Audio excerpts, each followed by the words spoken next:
Hello friends. This is Phoenix. What if? How are you all? So in this video, we will see what if Naruto awakened the power of the demon blade. But before we start, if you want more amazing stuff like this, then be sure to subscribe to our channel and like this video. Also, if possible, share this video with your friends. Now without wasting any more time, let's begin the story. A battle was getting on in the huge wooden bridge. The bridge itself was covered by a heavy mist clouding most of its surroundings and blocking most of the vision of its occupants, namely ninjas, that was doing all the fighting. Well, most of them, since some were guarding the builder of said bridge. Right about now you can hear steel clashing with steel and sparks fly as they met. The ones who were guarding the builder of the bridge looked on as many feet away from them. Their senseis were fighting for their lives and their own. Kakashi Hatake, Asuma Sarutobi, Kurenai Yuhi, Yugo Uzuki, Maeda Gai, and Enko Mitarashi were fighting not one, not two, but three members of the strongest generation of the seven swordsmen of Mist. Zabuza Momochi, Kushimaru Kurare, and Amayuri Ringo. The Konoha Nins had the numbers advantage, but the problem was that the three had the advantage with the mist surrounding them. All three of them were masters of the silent killing technique, and they don't even need to see to kill their targets. Shit. At this rate we'll lose, seeing as they're forcing us to waste energy in finding one of them, and as soon as we got our guard down we die, was the thought of one Asuma Sarutobi as he had his trench knives mixed with wind chakra. He was back to back with Maeda Gai as they had to use their senses and instinct to battle their way out of this. Kakashi was a few feet away from them along with Kurenai, Enko, and Yugo. A bit far away from their position, we could see a big dome made entirely of ice. Inside the dome there were 5 teenagers inside. One was a girl with long brown hair reaching the end of her back. She wore a white kimono top exposing some cleavage of her D-cup breasts, brown pants, and a gray apron wrapped around her waist, and black ninja sandals. What made her stand out was her white eyes from her clan. She was Nejiko Hyuga. Femme Neji. I know, first time I tried this. She wore her forehead protector on her forehead to hide her seal. Another occupant was another girl. She had long red hair like Nejiko that reached her back's end, violet eyes, whisker marks on cheek, with a golden hair clip above her forehead. She wore a high-collar orange jacket that ended above her stomach, exposing her lean and healthy midsection, and below the arms of the jacket and the side were blue. She wore tight black shorts up to a quarter of her thighs. Below the right side of the shorts were bandage tap wrapped around to hold her weapon holster. Over the shorts was a white belt with a silver belt buckle. She wore black socks reaching her mid-thigh and black shinobi sandals. Her name was Narumi Uzumaki Namikaze. What her clothes look like is in my profile. She had her forehead protector wrapped in her left thigh. The third one was another girl. She wore an orange zip-up sleeveless top with a high collar. She had a dark brown sash on her waist, blue pants with blue tips. On her left arm, she had a blue elbow warmer, and she wore black ninja sandals. She had long blonde hair and blue eyes with the same whisker marks on her cheek. Her name was Naruko Uzumaki Namikaze, fraternal twin of Narumi. Again, for clothes as in my profile, she had her forehead protector on her right bicep. The fourth member was a boy who had brown spiky wild hair, brown eyes, and red fang tattoos on his cheeks. He wore a gray long sleeve shirt and pants, and black ninja sandals. He was Kiba Inuzuka and his forehead protector was on his forehead. The last member was a boy with a black chicken-ass hairstyle, black eyes, and pale skin. He wore a black shirt with a fan on the back, and white shorts with blue ninja sandals. He was Uchiha Sasuke. Right now, all 5 of them were being turned to pincushions. Each of them was being covered in senbon needles, but none of them were lethal, but that didn't mean it didn't hurt. Sasuke was the one having the most needles on his person next to Kiba, with the girls having the least since they were very flexible and agile. Give up, you can't hope to defeat us both while you are trapped in our domain, came the voice of a young girl appearing in one of the ice mirrors making the dome. She wore a Mist Hunter nin mask. She had a blue kimono top and wore brown hakama pants with her hair in a bun. She is right. Give up now or die. Another voice came in, and based on the sound it was a girl. She was identical to the other one, only her kimono top was dark violet and her hair was in a ponytail. Nejiko cursed under her breath. She can't use her Kaden here for she could harm the others within her range. Narumi and Naruko were trying to find a way out but came with nothing. The ice walls were reinforced with chakra, Fire attacks did jack squat and the two were just so fast. Kiba and Sasuke, well, they weren't really planning. Kiba just kept using Gatsuga over and over again only to stop after being hit by a barrage of needles. And the same with Sasuke after he kept using fireballs. Hey, I'm an Uchiha. I don't need them to beat you too. And when I'm done with you, I'll have you both carry my children for my clan. He said with an evil smile to which each girl had a disgusted look, even Nejiko. Uchiha pig. It's good your clan has been wiped out. Fate has decreed your kind unworthy to be alive, she thought. The two girls in the ice were about to throw up. Maybe we can make an exception to that no-kill policy we had, both girls thought at the same time. After thinking about it, they just decided to humiliate him. Sending a barrage of needles at him, and Kiba, whose face showed the same with Sasuke, so knowing what he was thinking, shot him too. Both were knocked out with a huge thud and now resembled porcupines. Now the trash is taken care of. Let's continue. The violet one said before throwing more needles at the girls who evaded most but still got hit. We have to finish this now or we're both dead. I won't die until I fulfill my promise to our family, the twins thought. Outside the dome, the team members that were left was defending the bridge builder. All of Team 8, 10 and 11, Lee, Tenten, Yakumo, Sai, and Sakura were surrounding Tazuna the bridge builder, read HSOCCH. 5 from my profile to know the teams. Okay, well, almost all of them, while Sakura was front and center cheering like a fangirl, putting attention not only to herself but to Tazuna's own location at the same time. Pretty smart, sarcasm. She didn't even bring weapons with her, and Satsuki, same as HSOC, had to bring her back to the circle by her neck. Would you shut up, you useless piece of shit? You're giving the enemy our location, you dumbass. She hissed a warning to her, making her shut up, but it may already be too late. Hinata and Shino sensed a chakra signature from behind them. They turned to see the form of one Kushimaru about to impale Tazuna. Easy money, he said, bringing sewing needle for the kill, only to hit a wind blade from one Asuma Sarutobi. Asuma-sensei. How do you know they'll strike here? Ino asked from her position. Oh, just Sakura screaming out that gave away where you guys were, he said with a lot of sarcasm as he was in a deadlock against Kushimaru. The others glared at Sakura and she hung her head in shame. Asuma finally pushed back Kushimaru to the mist where he disappeared. Asuma soon tried to follow him. Sakura, I think it is wise for you to shut up, as that mouth of yours is going to get us all killed, came the cold voice of one Hinata Hyuga. Cold Hina, my first attempt. Indeed. You screaming out our location is illogical and unproductive, Shino's drone-like voice called out. Sakura looked mad at this and was about to yell if not for a huge explosion was heard. Back to the dome, Nejiko looked dizzy for a while with the twins down with some burn marks. The two they fought were also slightly burned due to the ice protecting them and absorbed most of the force of the explosion. That is the last time I will ever listen to you two, Nejiko said as she got up and dusted herself. Hey, it worked, didn't it? Naruto chuckled a bit as the burns were healing. Narumi just bonked her sister in the head. What were you thinking? We could have been killed, she shouted at her. A bit away were Kiba's and Sasuke's body being blown away, still unconscious. How did they get out? Well, a combination of Kaden plus one fire jutsu and an explosion tag did its magic.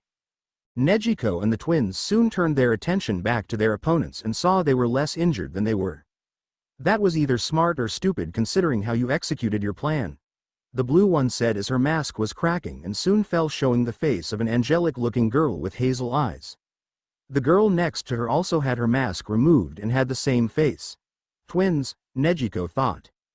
The other twins, however, were shocked. Haku? Saya? Narumi and Naruto whispered, but Nejiko caught it. You know them? She asked the twins. Yes, we do. But why? Why are you fighting for them? Naruto said as she then pointed at the two. Remember what we told you. We will do everything for our precious person, Haku said as she and Saya stood up. Flashback 3 days ago, Naruto and Narumi were both asleep on 2 different trees. Last night, they both sparred to see how long they have already reached.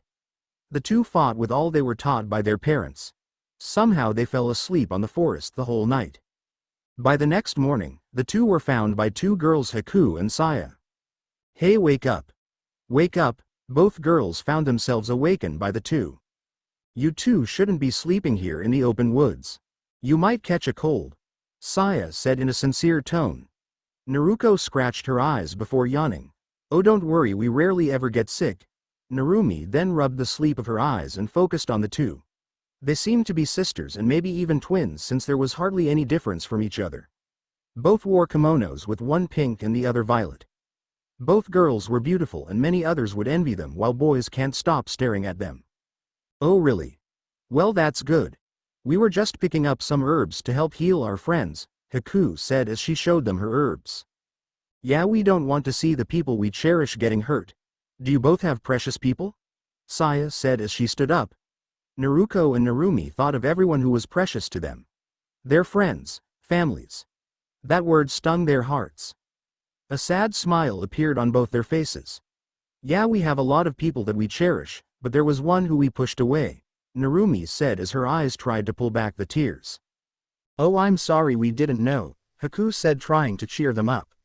No, it's okay. We promised to bring him back to our family and help him feel at home rather than pushing him away again, Naruko said as she smiled with determination in her eyes. That's good. You will never be truly strong if you don't have someone precious to protect, Haku said. And we will do everything for our precious people, Saya finished for her. We have what we came for. By the way, my name is Haku and this is my twin sister Saya. She introduced herself and her sister who bowed after hearing her name. My name is Narumi, and this is my fraternal twin Naruko. It was nice knowing you girls. I hope we meet again. With that, both went their separate ways, not noticing the sad looks on Haku and Saya. End of flashback. Now Haku and Saya were sadly facing against them. Zabuza, Kushimaru, and Amayuri-sama all have saved us from the purge in mist. We owe our lives to them, Saya said as she had more needles in hand, the same with Haku. But before they could again attack, they noticed that the mist was thinning. They looked back and saw Zabuza, Amayuri, and Kushimaru trapped by multiple ninja dogs, some big, medium and small.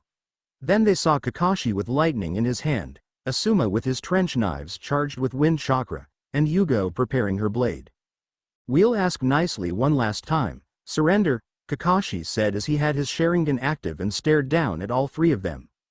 Never, Zabuza defiantly answered. All right then, this is not personal, just business.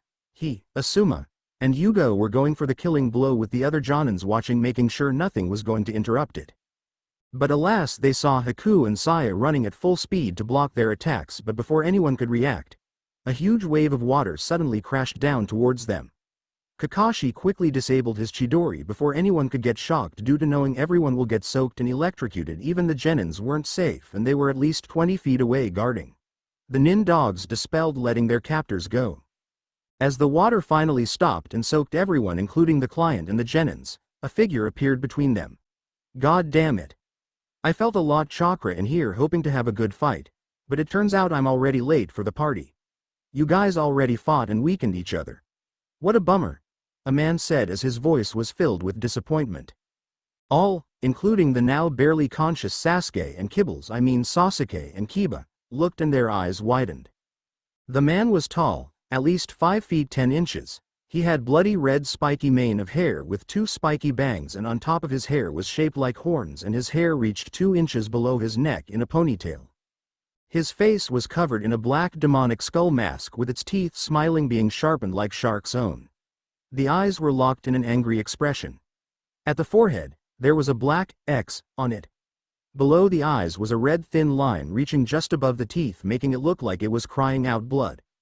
The teeth themselves red stains between the upper and lower jaws, making it look like he devoured something filled with blood. He wore a bloody red high-collar trench coat with metal plating on each shoulder and the ends of each sleeve. The trench coat also had 2 tails and was opened, showing he wore a tight black turtleneck shirt showing his well-developed muscles and abs. He had black baggy pants with dozens pockets with zippers on them. He wore red shoes, same ones Ragna the Bloodedge wore. He had 2 belt buckles outside the coat in an X, with a wolf head and lion head belt buckles. He also wore black fingerless gloves with spiky steel knuckles and a steel plate at the back. His weapon at hand was very intimidating. It was big, bigger than Zabuza's blade. Okay, I can't really describe it. Think of the blade of Olympus, with the blade being dark black with red outlines and glowed red instead of blue with runic symbols on it. Change Zeus' face with a wolf's head minus the lower jaw. He had two more strange-looking weapons on his back. Okay, again, I can't describe it. It's a SPAS 12 shotgun and the other one is an M4A1 assault rifle with scope and a grenade launcher attached to it. The two strange weapons were stuck on his back as if he was magnetic. What's the matter? All of you seemed like you've seen a ghost. His voice filled with an eerie joy and mocking tone that made their blood go cold. You're him? Guy finally found his voice with none of his usual cheer in them. I'm who? The man said in a fake confused and innocent voice as he tilted his head in fake confusion. Amayuri was the one who finally said it. You're the Demon Blade. After that was said, the now identified Demon Blade gave out a chuckle. Joker's chuckle, not laugh. You're right, my dear swordswoman. I am the Demon Blade at your service. He made a mock curtsy and put all of his attention to everyone except Tazuna. I was hoping for a good fight today right here, but all of you are weakened and that pretty much ruins the fun in fighting. He sighed, then looked to his right, but you and your goons will do just fine. After he said that, they turned to where he was looking and found a short fat midget in a business suit accompanied by what seemed to be 200 thugs and wannabe samurais. The Jonin senseis cursed under their breath and found themselves too weakened to continue fighting, and their genin can't fight that many even if they were clan heirs or not. This is disappointing. The strongest of Mist's swordsmen couldn't even beat a bunch of brats. Huh, strongest, more like the most pathetic. I was planning to kill you all and take the women for my brothel to please me and my men whenever we want, he said with a sick smile on his face, with the thugs smiling and agreeing. I also want to have payback against those three Ed who broke my arm and punched me in the face, he said, glaring at Haku, Saya, and Amayuri, who glared back. You three did that to him? Okay. Sexy points increase to you three, he said, making the three blush for some reason. Well, it's against my nature to kill weaklings. Then again, all of you are trash and I do eradicate trash. The bandits all looked pissed at that. Hey, all just tough talk. Whoever gives me his head and brings all the girls to me will get a hefty bonus. They cheered, but when they looked back they saw the man was flirting with the Konohaku no Ichis and making the three former Mist shinobi jealous for some odd reason. Sorry beautiful ladies, but I must take out the trash, he said as he readied his blade, which was glowing even bright as it almost covered the whole weapon. He then walked away from them and then put all his attention towards the thugs. Since you're all eager to fight people who are already exhausted and weakened, why don't you try someone fresh? Bring it on. S. He flicked them the bird for good measure as they charged at him. Yes, come to the slaughter sheep. As he charged to the group. Play treachery from Bleach. As he got close to one thug, he stabbed him at the chest and pushed the blade upward, slicing everything up in half, and swept the blade in an arc, killing 6 more. He began hacking away at the group as they all slowly fell in the ground.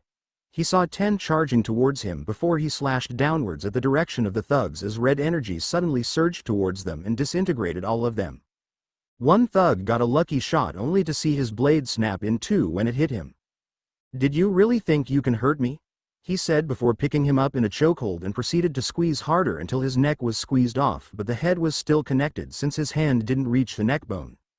The thugs saw this and decided to run instead of staying, but he wasn't allowing trash to get away to dirty up the world, so he vanished in a show speed right at the front of the running bandits. Sorry, I don't allow trash to escape.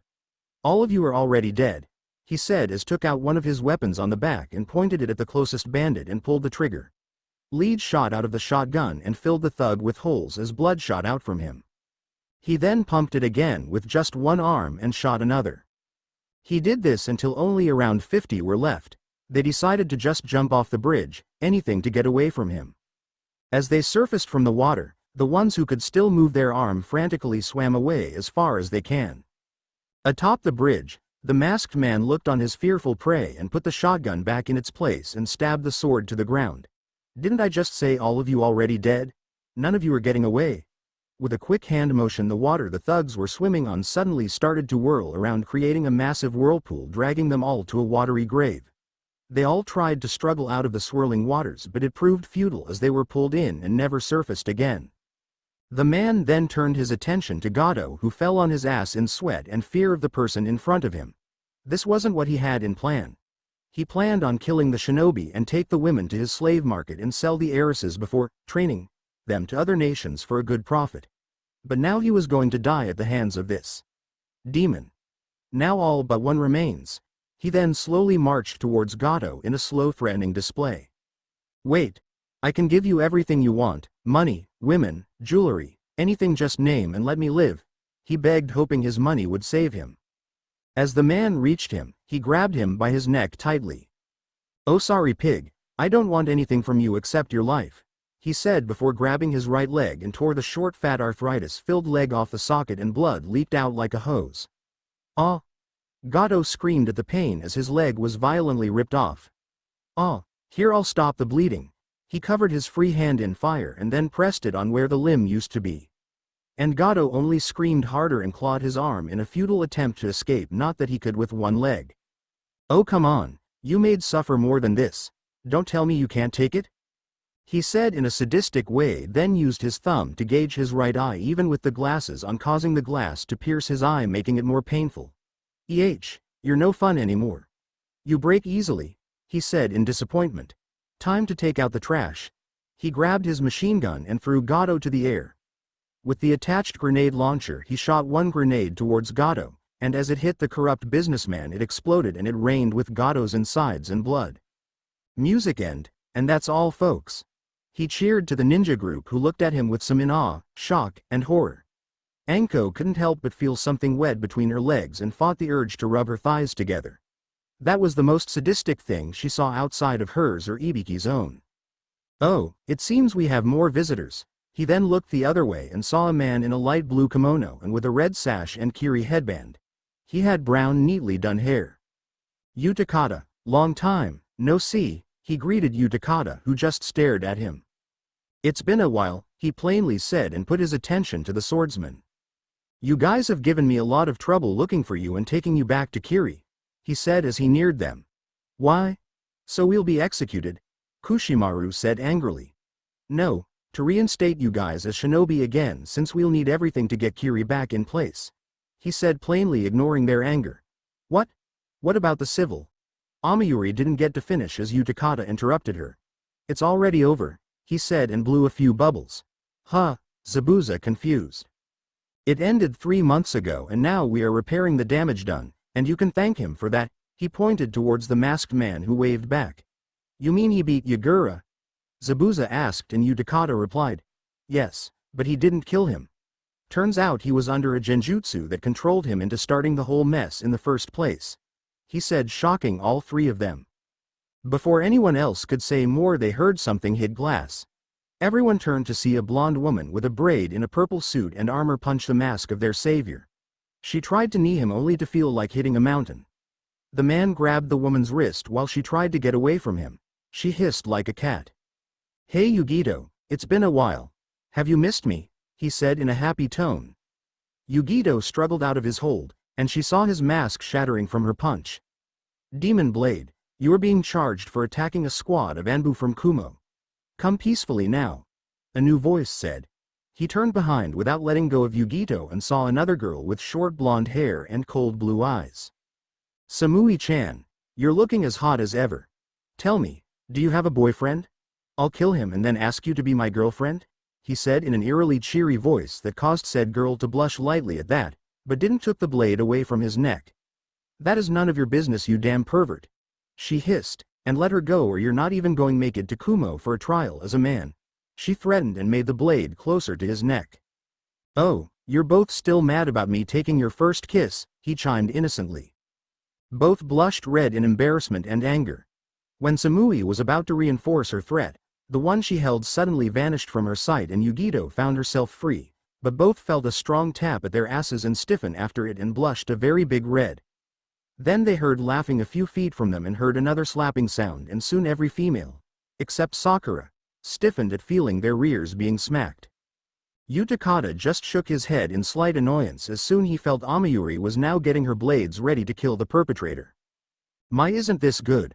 3 nations are here for me to see, he reappeared a couple of feet away from them. Tell me Yugito. Samui, how is it that you came here alone with no backup whatsoever against me? You know all too well what I'm capable of, he said as all humor left his voice. Samui answered him, I won't answer to you. Yugito then gathered a bit of Nibi's yukai. Do you want another spanking from me, little kitten?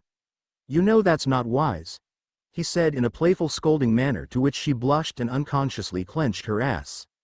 Then they now took a better look at him to see that the right side cheek of his mask was cracking and falling off. His exposed cheek had unusual whisker-like marks. Naruto and Narumi were in shock. Naruto? Both said, stuttered in a disbelieving manner. The man in question was shaking his shoulders, then a chuckle was heard, then it turned to full-on laughter. Okay, now it is Joker's and Hazama's laugh combined. Ding. Ding. Ding. Ding. Get the two beautiful ladies a price, folks, indeed it is I. Naruto, he shouted before pulling away his mask to reveal his angular face with sapphire blue eyes that was glinting in insanity. Hello everyone, I'm back and better than ever, he yelled and enjoyed the shocked looks of every Konoha ninja. The Konoha Jonins quickly went over their shock before quickly jumping to surround him. Naruto, by order of the Konoha Council, the Hokage, and your own mother, you are to return with us back to Konoha peacefully.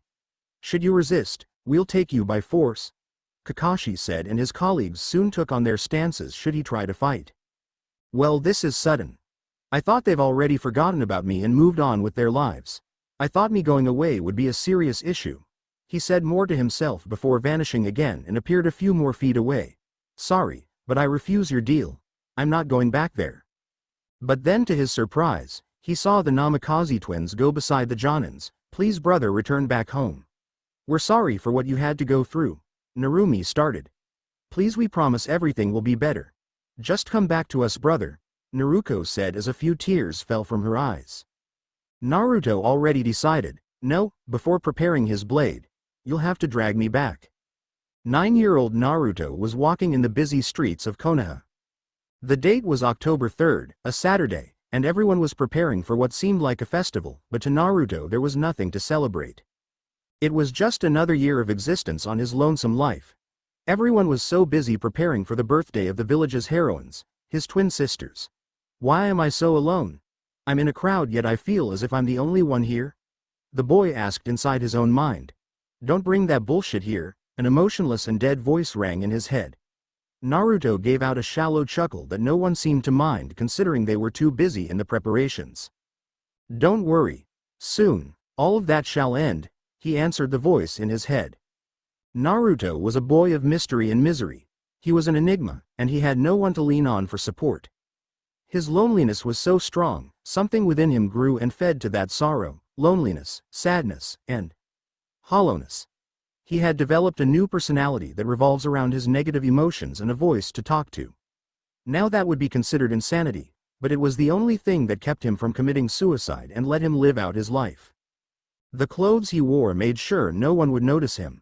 A plain white shirt and brown shorts. To him, attention was no longer what he needed. His parents had ignored him multiple times in which he could no longer count. Every time they go out for dinners, picnics, beach trips, etc., he was left out and forgotten. He was stuck in the mansion with no one around and increasing his loneliness. Watching both his father and mother, Minato Namikaze and Kushina Uzumaki respectively, train his sisters, Narumi and Naruko, in their arts made him not angry or jealous, but rather hollow. Well, now you would be asking this author, what happened all those years ago? Okay, time for a flashback. 6 years ago a gigantic 9-tailed fox suddenly appeared in the front gates of the village of Konoha. Its tails ravaged everything it hits and killed everyone unfortunate. Its claw dug deep in the earth and causing shockwaves strong enough to almost completely destroy the gates. Its thunderous roar was heard for miles away and shook buildings in their foundation. Its chakra and killing intent leaked out of its body, making the air toxic to breathe for anyone.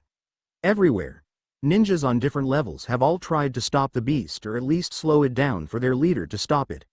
On a rooftop nearby, one Sarutobi Hiruzen who was wearing his battlesuit stood face to face with the beast. Biting his thumb, he made a few hand seals and slammed his hand with blood to the ground. Summoning technique. He summoned his companion, Enma the Monkey King.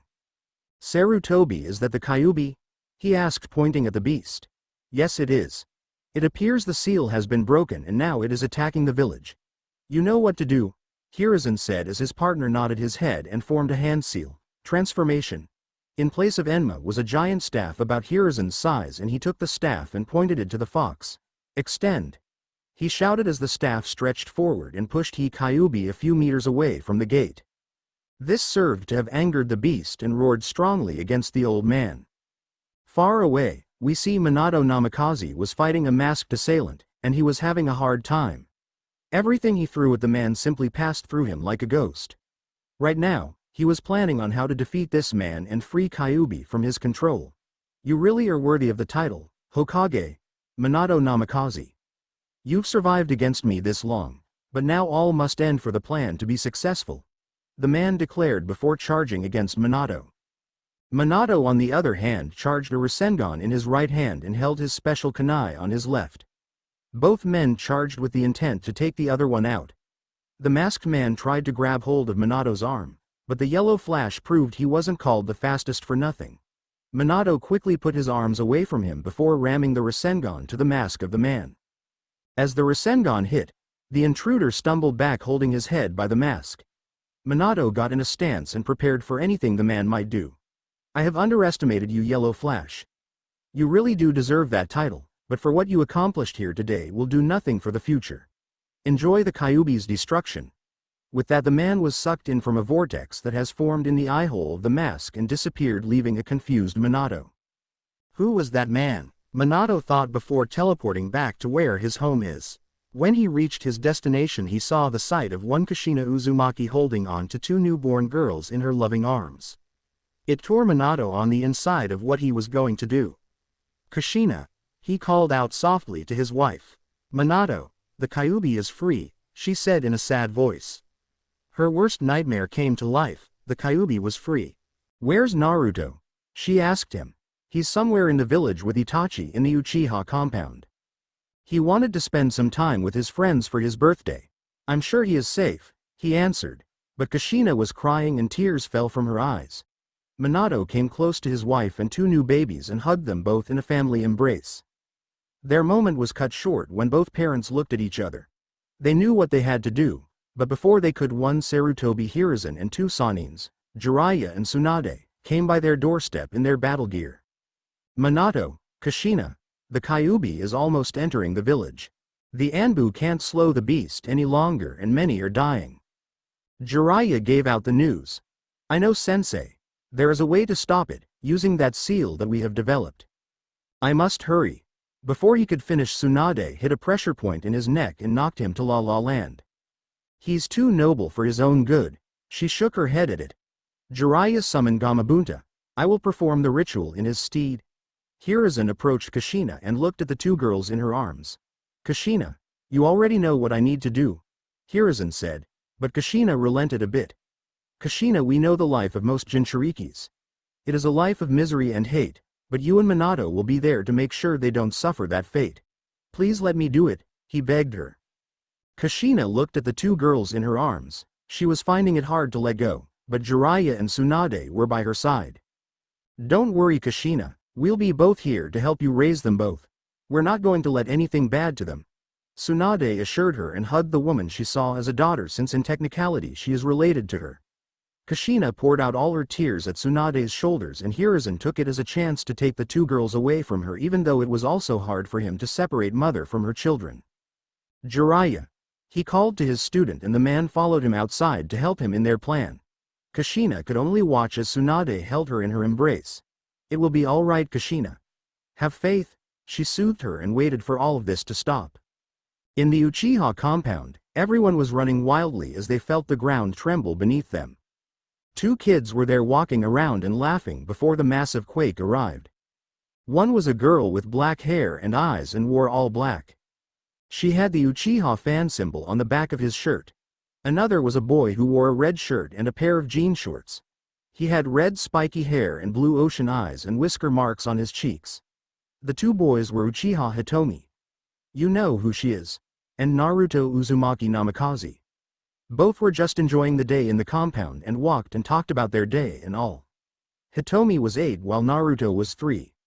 Both were now trying to find some help and information as to what was going on. When they reached the gates, they saw the sight of the mighty fox and Naruto was shocked to say the least. How could the fox be out? Ka-san is in trouble, he shouted in his mind before running towards his house. Naruto-kun, Hitomi shouted trying to get him to come back, but Naruto didn't hear her and just kept running trying to reach his house. Naruto made a turn but found a little girl was stuck due to a piece of wood trapping her legs. He quickly went to her side and tried to push the heavy object. He cried for help but no one came since they were all afraid of the fox's sudden appearance. "Help!" he shouted again, and then some did come. He looked to his side to find the young Kakashi, Guy, Kurenai, and Asuma trying to help push the wood off. The little girl saw that her foot was free and quickly got up and ran towards her saviors and cried in Kurenai's shoulders. She tried to comfort the girl but the deafening roar of the Kyuubi made the fear greater. "Kion!" a woman shouted as she ran towards the group.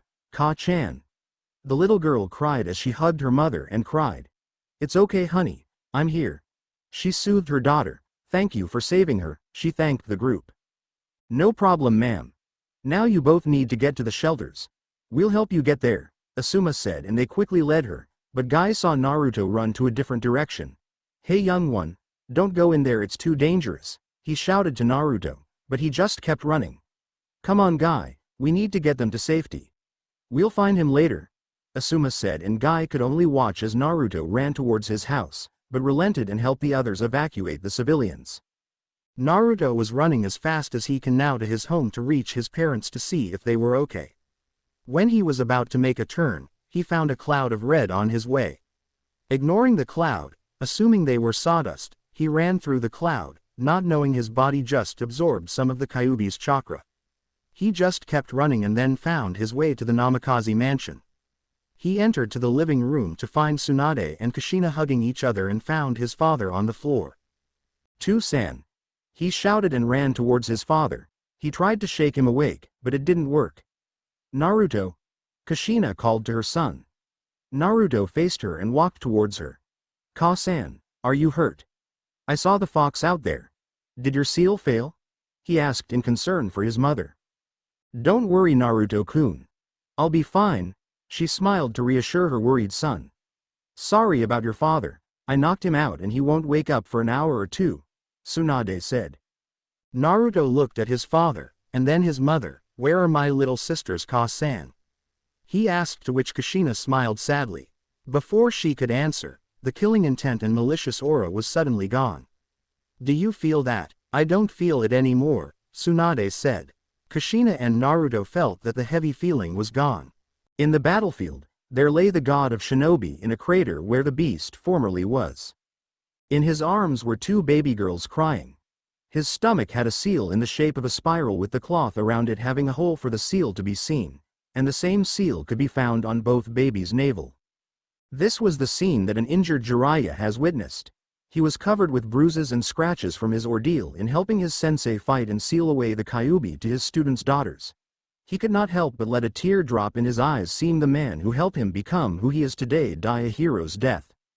A squadron of Anbu arrived to see the sight of the former Hokage lying still in the ground holding two babies in his arms.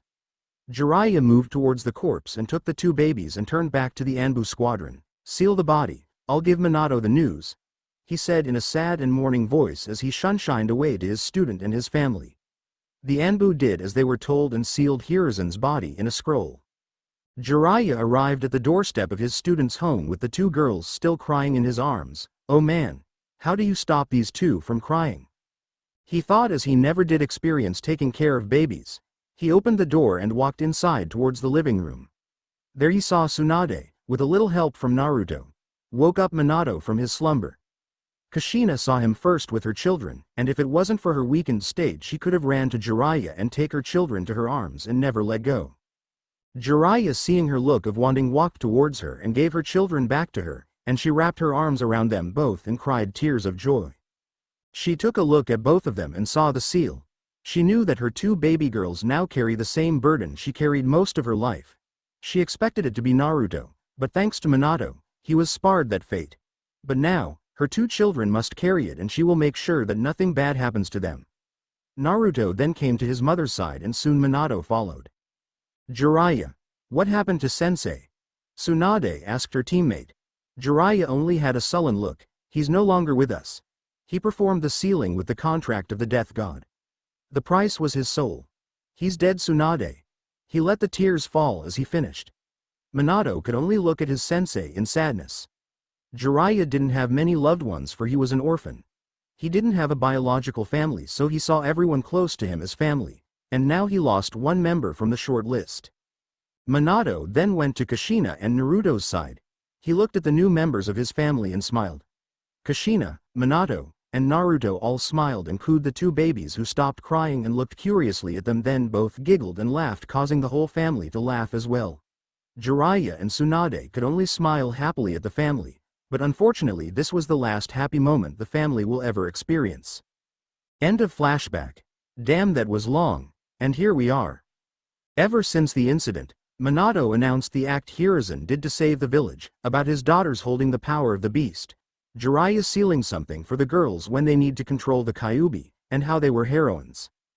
The crowd all trusted their Hokage and his knowledge, so they believed him and hailed the two girls as heroines. Since then Naruto's existence was ignored. The first year of the twins, Naruto was neglected from training since they were busy trying to make the girls as healthy as possible, so he taught himself, and that year he unlocked his chakra at the impressive age of 4. His birthday was even forgotten due to it being the same day the twins were born as well. Year 2, Naruto and Narumi were becoming the icons of the village, and being kids they loved the attention they were given. But Naruto wasn't even noticed when he entered the academy and was showing great progress worthy of being a prodigy. The twins got many presents in their birthday, but he didn't even get a single present. Year 3, Naruto was all but forgotten as his parents' attention was all on the twins and their training, which has started after their birthday. He didn't get anything on his birthday, Christmas, or any other day, nothing but loneliness. He watched as both parents trained the two with everything they know for 3 years. Hitomi could not be around Naruto due to her being a ninja, and she had missions and less time for him. "Why did you stay here for this long? You should have just left after 3 years, the same voice in his head asked. "I needed to learn more.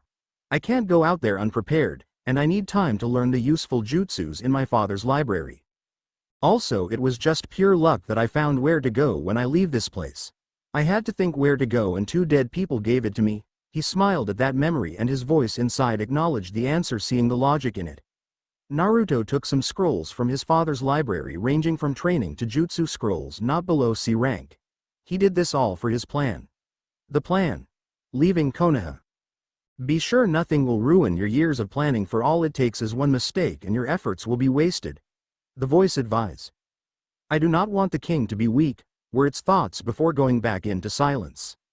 Naruto was heading to the forest of Konoha. There he walked towards a rock formation. Checking around to make sure no one was around, he put his hands to form a seal and said, "Kai." With that, the rock formation suddenly wavered and was replaced with a dark cave. Naruto then entered, but before he could go further, quickly set seal-based genjutsu to mask its appearance. As he entered, the torches inside the cave lit, giving him light towards the end of the cave. He walked all the way towards the end to meet a 3-sided wall. On the right side was the Uchiha fan symbol, and on the left was the Senju clan symbol. On the middle was a picture of some sort of village. It had tall structures and a ring in the middle of it. It was surrounded with forest on the north, a desert on the east, a waterway on the south, and a mountain range on the west. Near the walls was a giant chest. Naruto went to the chest and opened it. Inside were dozens of scrolls with the symbols of the Uchiha and Senju clan. Naruto stumbled upon this place just 2 years ago on his birthday. He was so saddened for being forgotten on his own birthday that he ran to the forest and discovered this place by pure accident. He saw a table with 2 books on them. The books were the journals of 2 of Konoha's strongest ninjas to ever be born, Madara Uchiha and Hashirama Senju. Naruto took both journals and activated a seal on his wrist, a trick he learned from the library. He took out a small scroll, opened it and placed the journals in the scroll. "Seal," he ordered, and the books disappeared in a poof, and a symbol was then placed on the scroll signifying it was sealed. Naruto then rolled the scroll and sealed it back to his wrist. Then he unsealed another scroll from his other wrist, only this time it was big, almost as big as he was. He then went back to the chest and took all the scrolls and placed them in the big one. He did the same to the journals and returned it to his wrist.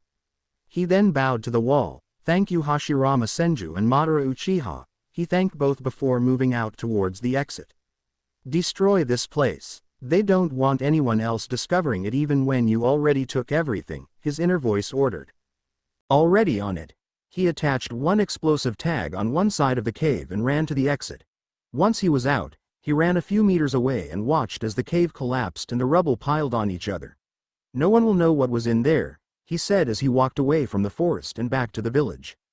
He watched as many were preparing for the decoration. Restaurants were making the food for the whole village, stands for games were opening.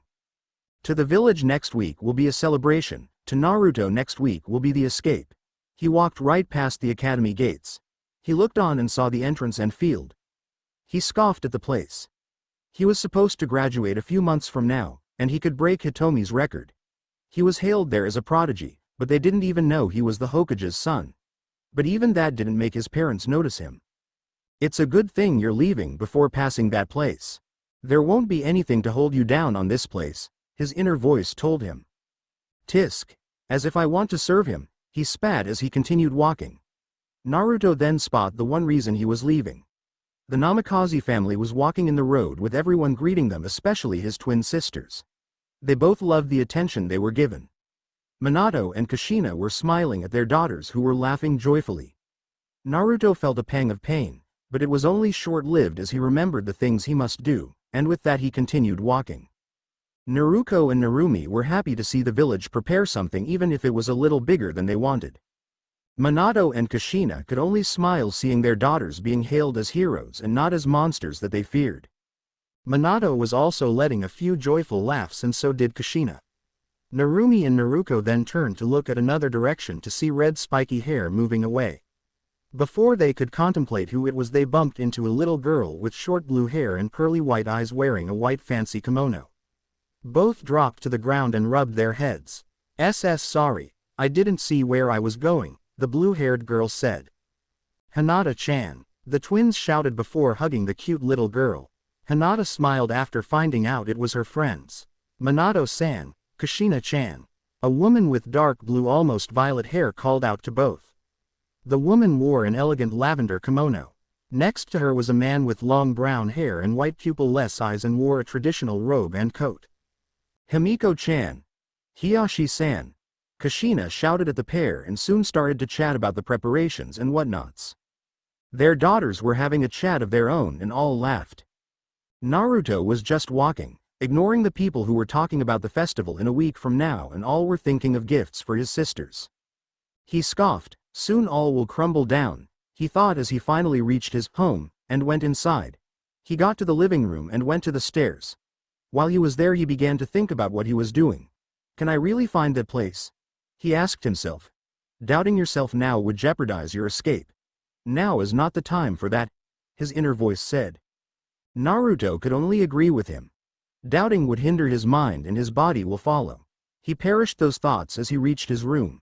He stood at the front of the door and placed his palm at it, and the door glowed with a seal of ink appeared and the door opened to his room. Naruto's room was the very definition of plain and lifeless. Nothing but the walls, floor, bed, and closet made up the room, and there were no decorations in it that you would find in a normal 9-year-old's room. The whole room was white and the bed was well done and no wrinkles on it. You could find more life on a graveyard than this place. He sat on his bed and took out the scroll with the journals out of his wrist. He then lied down, grabbed a pillow to support his head and then opened Hashirama's journal first. He read the page where the date was when he was at the age of 10. I can't believe what I and Madara have discovered. A portal, en route to a world of endless battles and wars, are being held. A place where warriors who died, yet still have that desire to fight and keep their skills intact even in death. We have both entered this place and its residents have accepted us with open arms and showed us their ways and their own styles in fighting. When we returned back to our world, we incorporated their teachings in our training and hopefully it will help us in putting peace in our world. I have learned how to control my powers. And because we can go there anytime we want, we can learn more and become stronger. After reading it, he skipped to more than 100 pages and read when after he became the first Hokage. I can't believe it. Because of Madara's act of taking his brother's eyes that the place I used to go to has banned us both from entering because of his dishonorable act. I was also punished due to guilt by association. I tried to plead to them to give us another chance, but his actions were too bad to be ignored.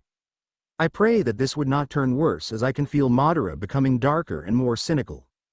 Naruto shut the book close and put it in his bedside table. He then took Madara's journal, but decided not to read it since it made him quite uneasy reading about the man who almost plunged the world in endless war. Naruto got up and went to his window.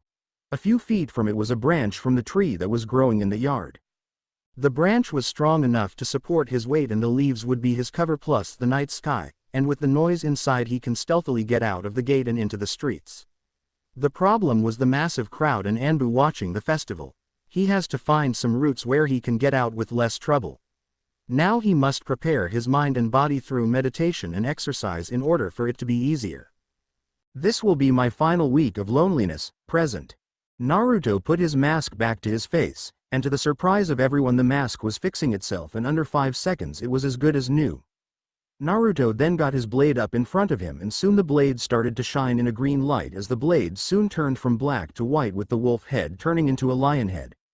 The runic symbols also turned green and soon the light deemed to show its new form. Well, what are you all looking at? I thought you all wanted to take me in. Well, here's your chance, he taunted and soon the Konoha Junins charged at him. All the genins, including a reluctant few, escorted Tazuna away from the bridge to make sure he didn't get hurt and hurried in their steps so they can help their masters. The mist ninjas were contemplating on whether they wanted to face him or just get the hell out. Samui and Yugito were all trying to find a weakness in his form, but were finding none even when his posture was lax, it had no opening. Yugo tried to slash him with her blade but Naruto blocked them all with ease with his blade. Come on, is that the best you can do? My blade wanted someone strong but you're not fitting it, he said as he pushed Beer away with just one arm on his blade, and he had to move his head away from a punch from Guy and blocked some kicks and more punches from the taijutsu master. Kakashi with a lightning clone by his side started to go through hand seals and soon gathered lightning in the original's right hand and the clone's left hand. Lightning transmission. Both charged at the distracted Naruto, only to hear Samui's and Yugito's shouting. Wait! Don't attack him, elemental justice. Both shouted but it was too late for Kakashi. Naruto heard the sound of lightning from his back. He pushed Guy and Yugo away via his blade, and turned around. What he did shocked everyone except for the Kumo ninjas. He grabbed the lightning chain like it was plain rope and stopped both Kakashi and his clone.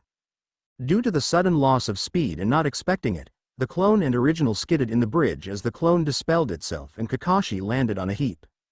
Naruto held the lightning chain in his hand, and he clenched it into a fist and the lightning dissipated.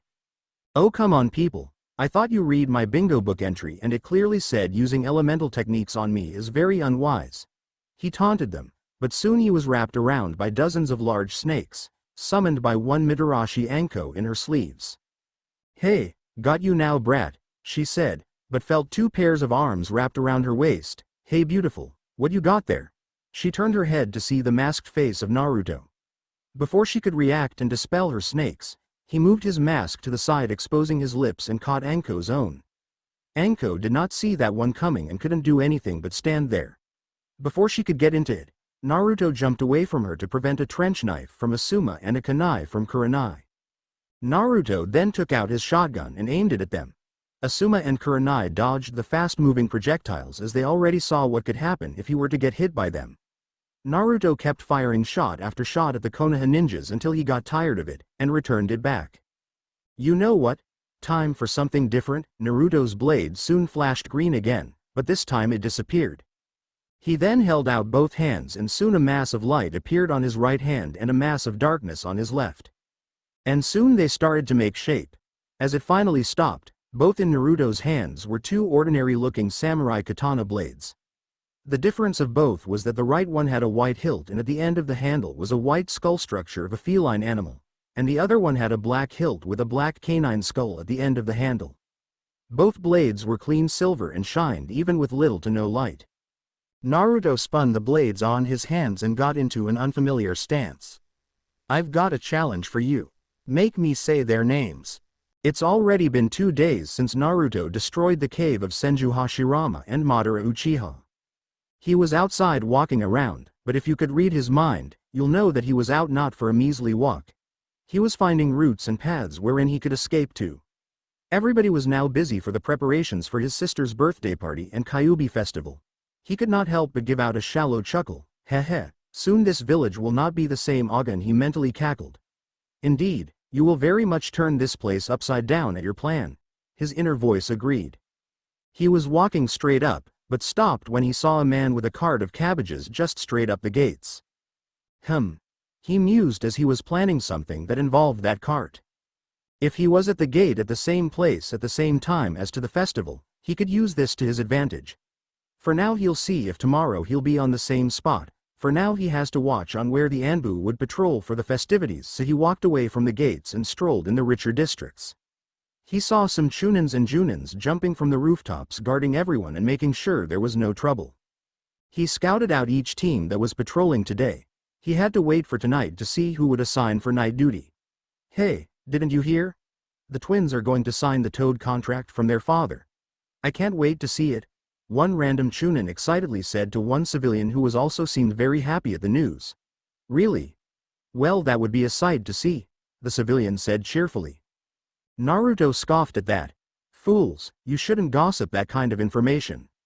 You don't know where a spy could be, or if the person you're talking to is a spy, he thought bitterly. As he walked by on every person, he could not help but feel jealous at seeing kids being happy with their parents, friends laughing at enjoying themselves, lovers holding hands and enjoying each other's company. He never had happiness for most of his life, but now he had a chance to find it out there. He went to different alleys, walkways, store, and practically everything in where he could walk without being noticed. Naruto made a photographic memory of each sight he saw. He then noticed he was near the park. Maybe I should stay here until the night shift comes so I can see who will be guarding the festival, he thought as he went to a tree near a lake. The park was made both by Hashirama and his brother Tobirama. The trees came from the former and the water from the latter. They made this so that everyone can relax and appreciate nature. Naruto respected that as he found the park relaxing and fell asleep leaning on the tree. When he fell asleep, he didn't know what was happening in the house he lives in. Namikaze Mansion. Kushina Uzumaki Namikaze was doing some cleaning around the manor. She was already done with the downstairs of the house, and was now cleaning the upstairs where the rooms were along with the library and weapon room. She passed by the master's bedroom where she and Minato sleep. It was a very beautiful room. The walls had a leaf green tone with leaf decorations on it with linear pattern going down. Okay, I'm not a good designer in rooms, Sumi. The floors were marble and reflected the right amount of light. The bed was king-sized and above the bed was a portrait of the whole family including Naruto surprisingly hanging on the wall. She studied the portrait and smiled at seeing Minato, Narumi, and Naruko smiling around her hugging like a family, but when she saw her only son she suddenly frowned. He was just standing there, his back almost completely turned and only the top portion of his face could be seen. She may not be able to see it, but she could feel him scowling. His eyes held nothing but a bitter cold feeling in her. While he had the same shade of blue as his father, they did not feel the same way at all. Naruto, she said quietly and then continued to walk in the hall with a face of uncertainty. As she continued to walk, she passed her two daughters' room. She opened to see that the room was very lively. 2 beds, posters on the walls, toys of different kinds, knick-knacks, everything in a child's room were there, and it was so full of life. Her smile returned as she thought of all the good times she had with her daughters, but when she thought of her time with Naruto, sadness and guilt overcame her mind. Not one time had she remembered when the family had a happy moment with Naruto after the twins were born. In fact, there was nothing they all did together with Naruto. She now realized that every time Naruto comes home from the academy he marches to his room and stays there until dinner, and when dinner comes he just eats as fast and quiet as he can and leaves in his room for the rest of the night. Even more guilt washed over her as she remembered the shared birthdays him and his sisters have. In every birthday, the twins get tons of presents from friends, clans, shinobi, and civilians. Naruto on the other hand didn't get a single one for the last 5 years, and whenever a party is held in their home, Naruto would just disappear or try not to get himself noticed by being quiet or staying away from others. There wasn't even a person who told him, "Happy birthday," or even look for him, not even them his family. She wasn't even sure if he had friends at all. Wasn't he supposed to be well known in the academy? She asked herself in her mind. Then another thought hit her. She knew nothing of his capabilities as a ninja. What's his specialty? What field does he lacks in? What type of ninja he could be? Ninjutsu, taijutsu, genjutsu, even chakra control? She had blanks on him. She didn't even know how he does in the academy while they watched their daughters practice in the training field while Naruto was ignored. They know nothing of his abilities. Then another guilty thought. They haven't trained Naruto in the clan arts. He is 9 for Kami's sake. Heirs were supposed to be trained half that age. Yet they haven't taught him anything. She was sure Naruto didn't even think he was an heir to their clan. She felt the weight of the situation finally hit her.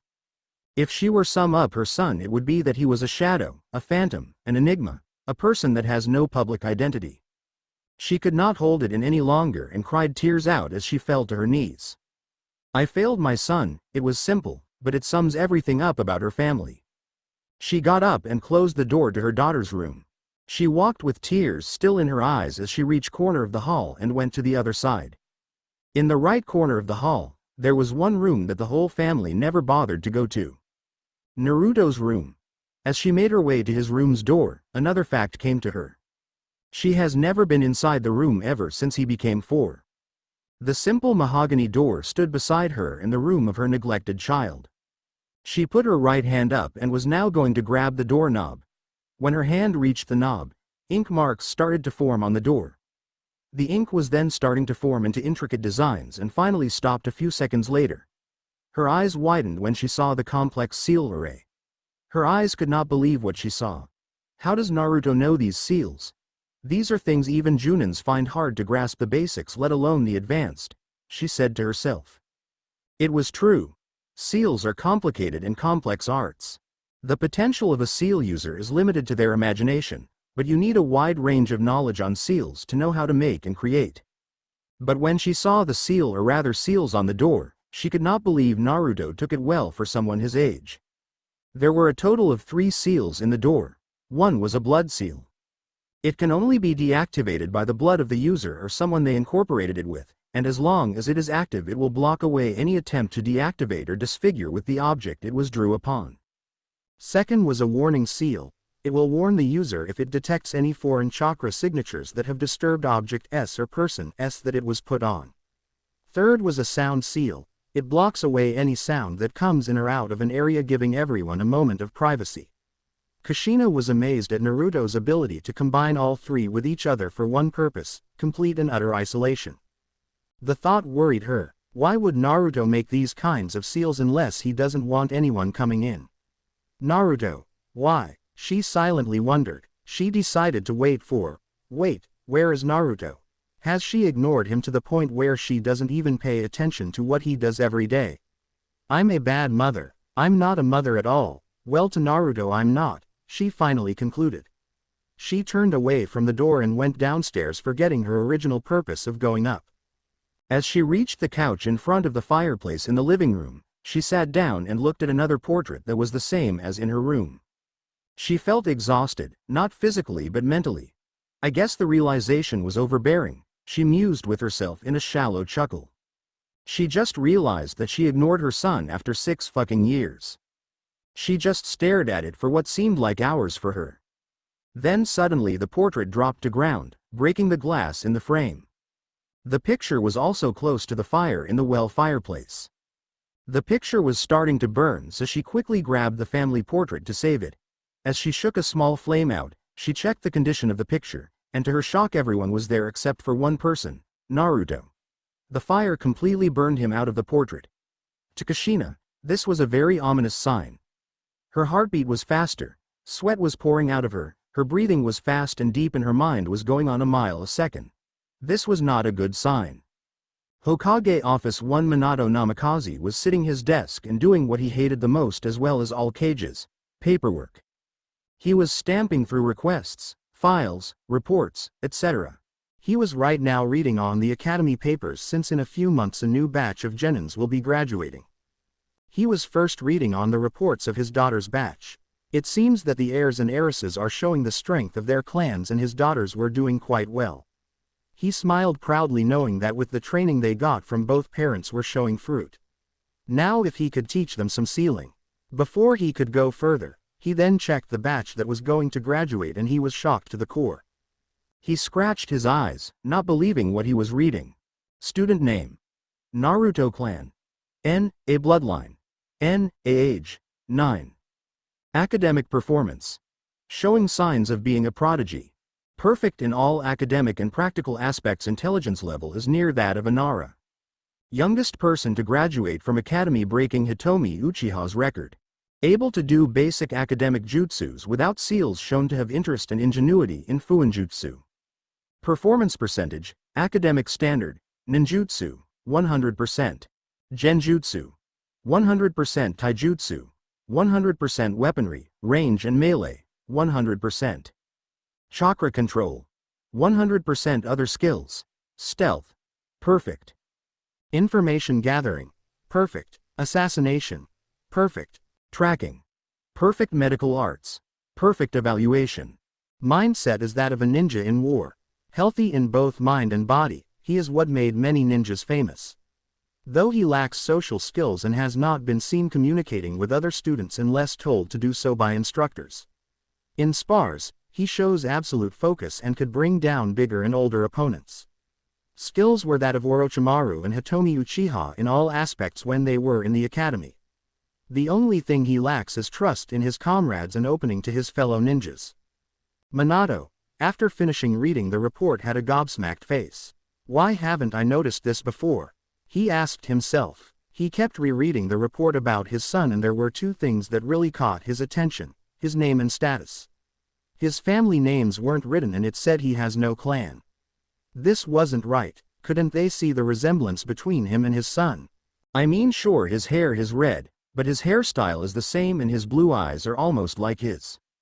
Why didn't he tell them he was my son? He asked mentally as he rechecked everything. He was surprised that Naruto was that skilled.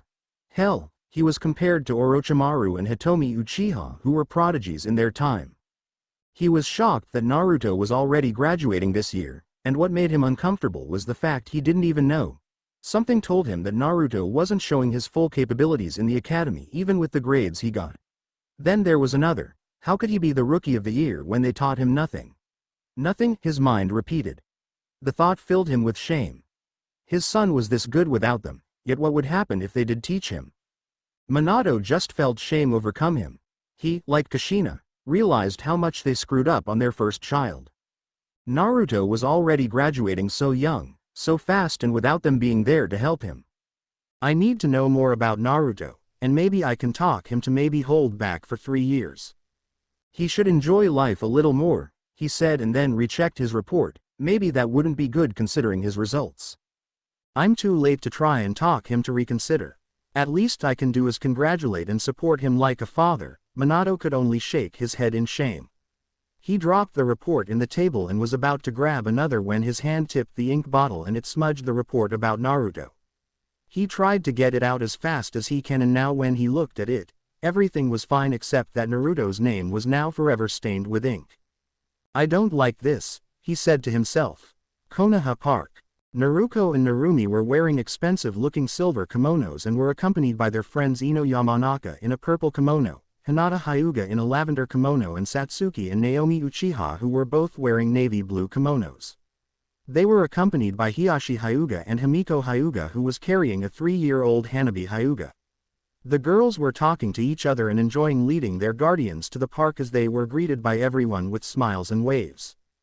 The girls were all having fun gossiping amongst each other as they were walking and enjoying the views of the park and now nearing the playground. All right kids, play safe, okay? We'll be in the benches, Himiko said as she let Hanabi go and she ran to her sisters and friends. All the girls nodded before running off to the play sets. The couple couldn't help but smile and laugh seeing the children having fun and enjoying their time. They were all chasing each other in a game of tag and they were laughing, chasing, and practically just ran with so much happiness that would bring a smile to even the most sadistic people in the world. The girls decided to go the swing set and all of them were enjoying it, feeling the wind blowing on their face as the swings were making them go to high heights. Little Hanabi wanted a little drink considering she was sweating, and the day was a little hot, so she asked her mother to help her drink in the fountain. Himiko then carried Hanabi to the fountain and helped her drink in it by carrying her and to support her as she drank up the water. Himiko was looking around the park when she noticed a speck of red in a tree near the lake of the park. She activated her bloodline and saw that the person was a child around 9 years and looked like a mini Minato with red hair and whisker marks on his cheeks. Himiko's eyes widened at seeing someone who looks like Minato with hair as red as Kushina's. Wait a minute, didn't Minato and Kushina have a son? She thought in her head. She was trying to find in her mind the answers to her question, but she was taken off by a shake in her arms. Ka-san, I had enough. Ka-san. Hanabi shouted, waking her mother from her trance. Oh, sorry Hanabi-chan, she said as she let her down. You can go back to them, she said, and Hanabi ran back to her friends. Himiko calmly walked towards Hiyashi. He could clearly see some uncertainty in his wife. It was like she forgot something very important. Hiyashi-kun, did Minato and Kushina ever have a son? She asked him with some hesitation. Hiyashi was surprised by this. Yes, I think they did, he answered after looking to his memory. He remembered that both showed them a son around 9 years ago in the Hyuga manor. After that, they would let him in their home and Minato bragged become a father first out of all of his peers. But now, he never saw the boy or just hasn't noticed him after the twins were born. This is troubling. If that is so, how come is it that I forgot about him? I should know since Kushina would show me her children. I don't even know or, if not, remember his name. She was worried for some reason.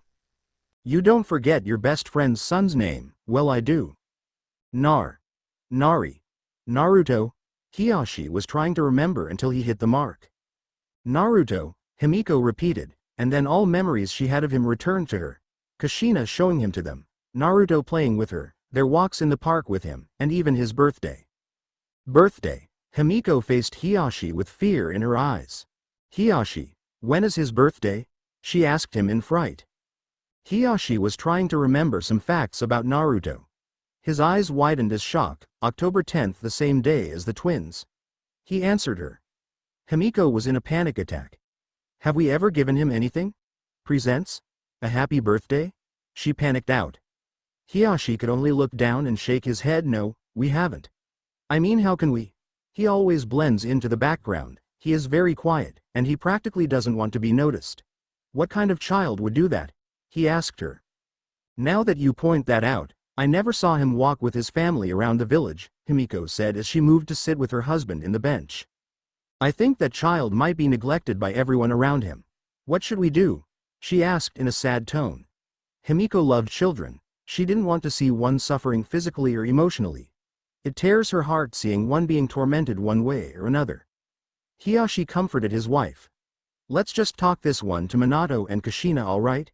He tried to make her feel happy. Himiko only nodded as she tried to fight the tears away. When they looked back at front, they saw all the girls standing and looking at them with curiosity. Ka-san, is something wrong? Hinata asked her. Himiko shook her head no as she tried to make a happy smile, but there were traces of sadness in it. Narumi-chan, Naruko-chan.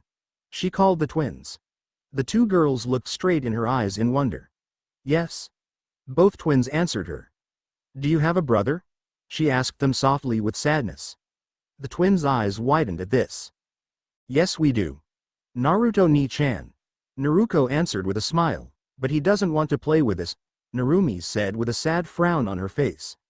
Himiko suddenly remembered all the times she had with Kushina and Minato and now Naruto.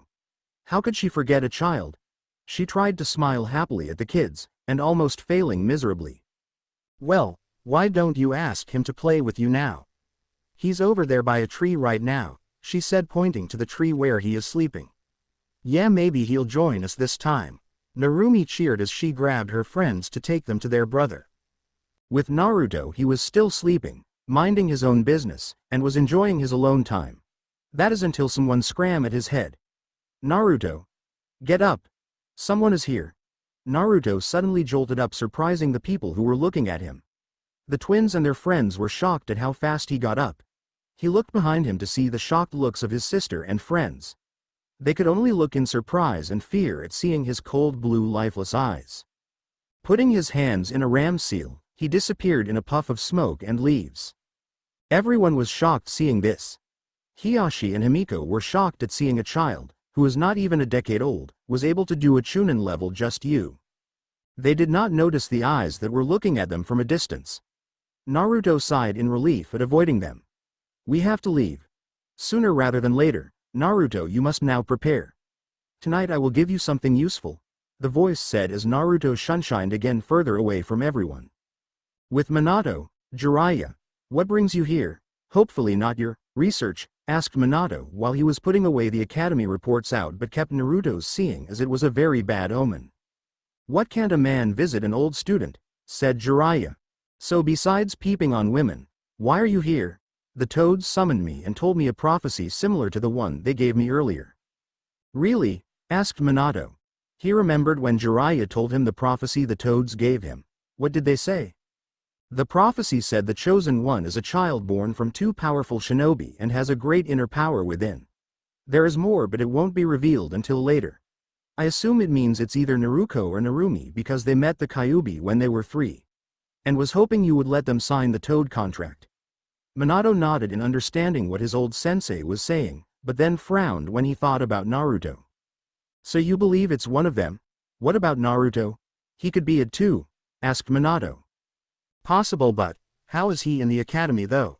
Minato gave him Naruto's academy report. Jiraiya scanned every detail and was shocked at his student's son's performance in the academy. This is identical to Orochimaru's own, maybe even better than his. How did he manage this? Jiraiya practically shouted. Minato just sighed and rubbed his temples and practically had a look of desperation. I don't know. I don't know anything at all about him. I mean, what kind father am I to not know that he was already graduating? Not knowing he's about to become an adult, even only barely a decade old? Minato dropped his head in the desk with a thud. Jiraiya could only feel sad seeing the state that his student was in. We taught him nothing, yet this is how far he already went.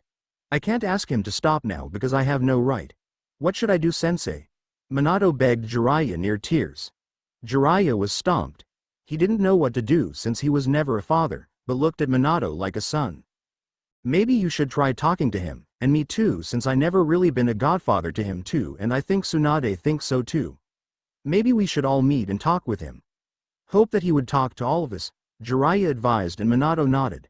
Alright sensei, let's go to my place and talk to Kushina and Tsunade, since she's already there I think.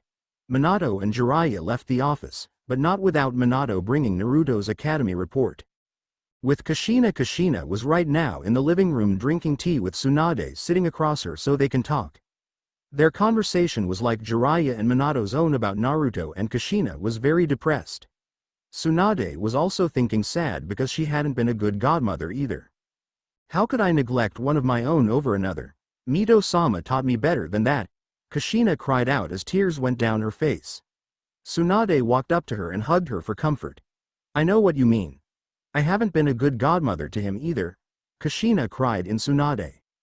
Just then they heard the door open and came in the twin sisters. They looked kind of shocked, sad, and afraid. When they went to the living room, both went to their mother, who quickly whipped the tears away. Hello girls. How was your day?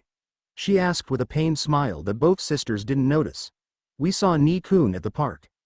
Narumi started to look at the ground nervously.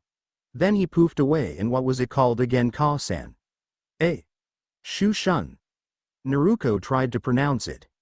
A shunshin, she asked shocked. Hi, both said at the same time. Kushina was shocked even more. Naruto knows a Chunin level move? Then the door opened again and this time it was Minato and Jiraiya walking in.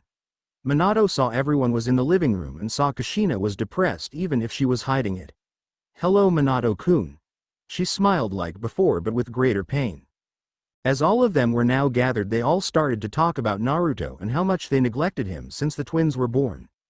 The twins were sad about that fact, but the parents told them it wasn't their fault, it was theirs, but the twins kept it was theirs and turned to a debate. Kushina was now crying tears at seeing that her daughters were at fault here. Minato then remembered that it was close to Naruto and the twins' birthday. I have idea that might help. After the birthday party I'll be starting his training. Minato replied, trying to comfort his wife. Kushina looked at Minato with a smile on her face. I bet he would love that. I hope he will. Hey, where is Naruto-kun? She asked, wondering where her son could be at. The twins said that they last saw him in the park before he vanished via Shunshin. He can do the Shunshin? Minato asked with a gobsmacked expression. Jiraiya and Tsunade too were surprised. Not every child could do a high-level technique like that. How much has Naruto done on his own? As they were talking amongst themselves, the subject of their matter came in walking to the stairs. Naruto has just entered the house, not calling it a home, and quickly and quietly opened the door and headed to his room. Right now, he was walking silently in the living room and bothering to take notice of everyone present in the room, and he was listening to some tunes in his iPod and letting the cool music soothe his ears. Right now he is listening to Somewhere I Belong by Linkin Park. Kind of fits, don't you think? He expected everyone in there to be happily chatting and preparing their presents for the twins. Blah blah blah blah. So imagine to his surprise when he felt a hand on his shoulders. He did something that was taught to him in the academy. When someone you don't want enters your circle, remove the threat immediately. So he quickly went to get a kunai from his pouch and swiped at the person connected to the offending limb. Minato was surprised that Naruto was quick in his reflex and barely got a kunai of his own to stop his attack. When Naruto saw who it was, he just put the kunai away and continued upstairs as if nothing happened. Everyone was too shocked to move or reach out to him. Naruto reached his room and deactivated all the seals to finally being able to open his door and enter his only safe haven. Right now he practically threw himself to the bed and catches a few Z's. Downstairs, they finally went through shock. Why did Naruto do that? Minato asked more to himself as he just stood there with kunai in hand. The twins and Kushina finally stood up and went to Minato. Jiraiya and Tsunade decided to answer as to how they perceived it. I think he thought you were a threat, Minato. Jiraiya said as he analyzed Naruto's movement in his head. There was no wasted movement, all were flawless. If Naruto was bigger, he could have at least cut Minato. When someone enters your circle, you remove the threat immediately. That's something the academy always teaches, Tsunade explained as she remembered that saying all too well, all due to a certain pervert in the room. After hearing the word academy, Minato finally remembered the reports on Naruto. Did you know that Naruto is going to graduate in a few years? Minato told everyone, and all were amazed at it except Jiraiya since he already knew. That's not all, Jiraiya stated. His performance is equal, if not better than Orochimaru's own. Kushina, Tsunade, and the twins were now very interested. Minato took out the reports and everyone was amazed and saddened by this. He did this without our help. Kushina's sad voice rang out as to see how much he has done without them, but what could he be if they did help him? Now he was going to graduate, and they can't ask him to hold out for a few years. They didn't have the right to do so. Let's try doing this tomorrow, okay? We'll talk to him after dinner and maybe we could know more about him. Minato suggested, which made Kushina and the twins happy to have a chance to reconnect with the estranged Naruto. Jiraiya and Tsunade left so that the family can go with their plans without their interruption. A few hours later, Kushina was cooking dinner, making the family's favorite food, ramen. She was hoping that the family can be whole again after how much they haven't done anything for Naruto. After she was done cooking, she placed it on a serving bowl and put it in the table, set up by the twins. Dinner came and Naruto came out of his room, with a black t-shirt and black sweats. When he got to his spot on the table, he felt like there were eyes on him. He looked up and to his surprise his family waiting for him, with smile on their faces. Even Narumi and Naruko seemed to be waiting for him. Usually they would be attacking the food by now, especially when it's ramen. What the hell is going on here, he thought to himself. Maybe they finally noticed they have a son and a brother. Replied hollow voice, that's what I'm going to call him now, or HV for short. Who saw what Naruto saw? We'll see about that. Naruto took out his chopsticks to eat his ramen. When he ate the first bite, the family started eating their ramen. This confused Naruto a lot, just what was going on to make his family change. So Naruto, how was your day? Asked Kushina, who actually wanted to know her son's day. Naruto was shocked his family actually talked to him. He was a little happy that he was finally getting attention, but that was easily washed away with anger. So now they notice me after all this time. Whatever. This changes nothing. Good answer, Naruto. They don't deserve forgiveness, not right now at least. Naruto inwardly nodded to HV. Nothing special, he replied in a quick, monotone voice and went back to his food. Kushina frowned at his answer and how he answered. Narumi quickly jumped in. So brother, what was your lesson in the academy? She asked. A waste of time, that's what it was. He quickly replied, finishing his ramen. She frowned at his answer. It felt as he didn't even want to talk to them. Minato watched the conversation or lack of one. He was getting the same feeling as his daughter. Wanting to get him to talk, hoping to break the ice with a joke. A waste? Really? Are the lessons still that boring? Asked Minato. Yes, was Naruto's simple reply. What were they teaching nowadays? Naruto asked him. The parts of chakra and the elements. Well, the theory is quite boring, but the lesson is still important. You misunderstand. I never said the lesson was a waste, Naruto interrupted. Minato raised an eyebrow in confusion, and so did Kushina. The twins were also confused because he thought it was so boring and useless. Minato was curious on what he meant. So what did you mean then, Naruto? Asked Minato. It was a waste of time because I already know it. Naruto then walked over to the sink and started to wash his dish. Shocked that he already knew it, a supposedly advanced subject, Kushina broke out of her trance and saw Naruto about to wash his dish. Naruto, I'll wash it for you, you don't have to, okay, said Kushina. Naruto continued to wash his dish. It's fine, I don't to burden you or waste any time of yours. I'm able to take care of myself. He replied without a glance at his mother, shocked at her son's reply, started to get depressed and tears started to gather in her eyes. Minato was just as shocked as Kushina and also felt depressed. He thinks he's nothing to this family. They both thought, with a fire in their eyes, which was going to change no matter what. As Naruto finished cleaning his dish, they finished eating their ramen. Since they were eating ramen, they finished it quick. Naruto started to walk back to his room till his father called him to the living room and said that they were having a family meeting. Such irony, Naruto thought, but went to the living regardless. Saw that his mother and sisters were sitting on the sofa, leaving a spot for him to sit between them, while Minato sat across from them. He raised his eyebrow slightly at their attempt to bring him in. So he decided to lean against the wall next to them.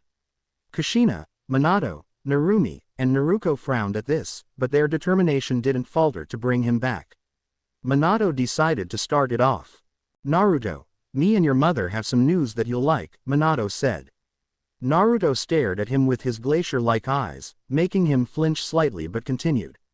After your birthday, tomorrow we will be starting your training in the family styles. He said. Kushina nodded with a smile, believing that it worked. Does that mean brother will be training with us? A hopeful Naruto asked.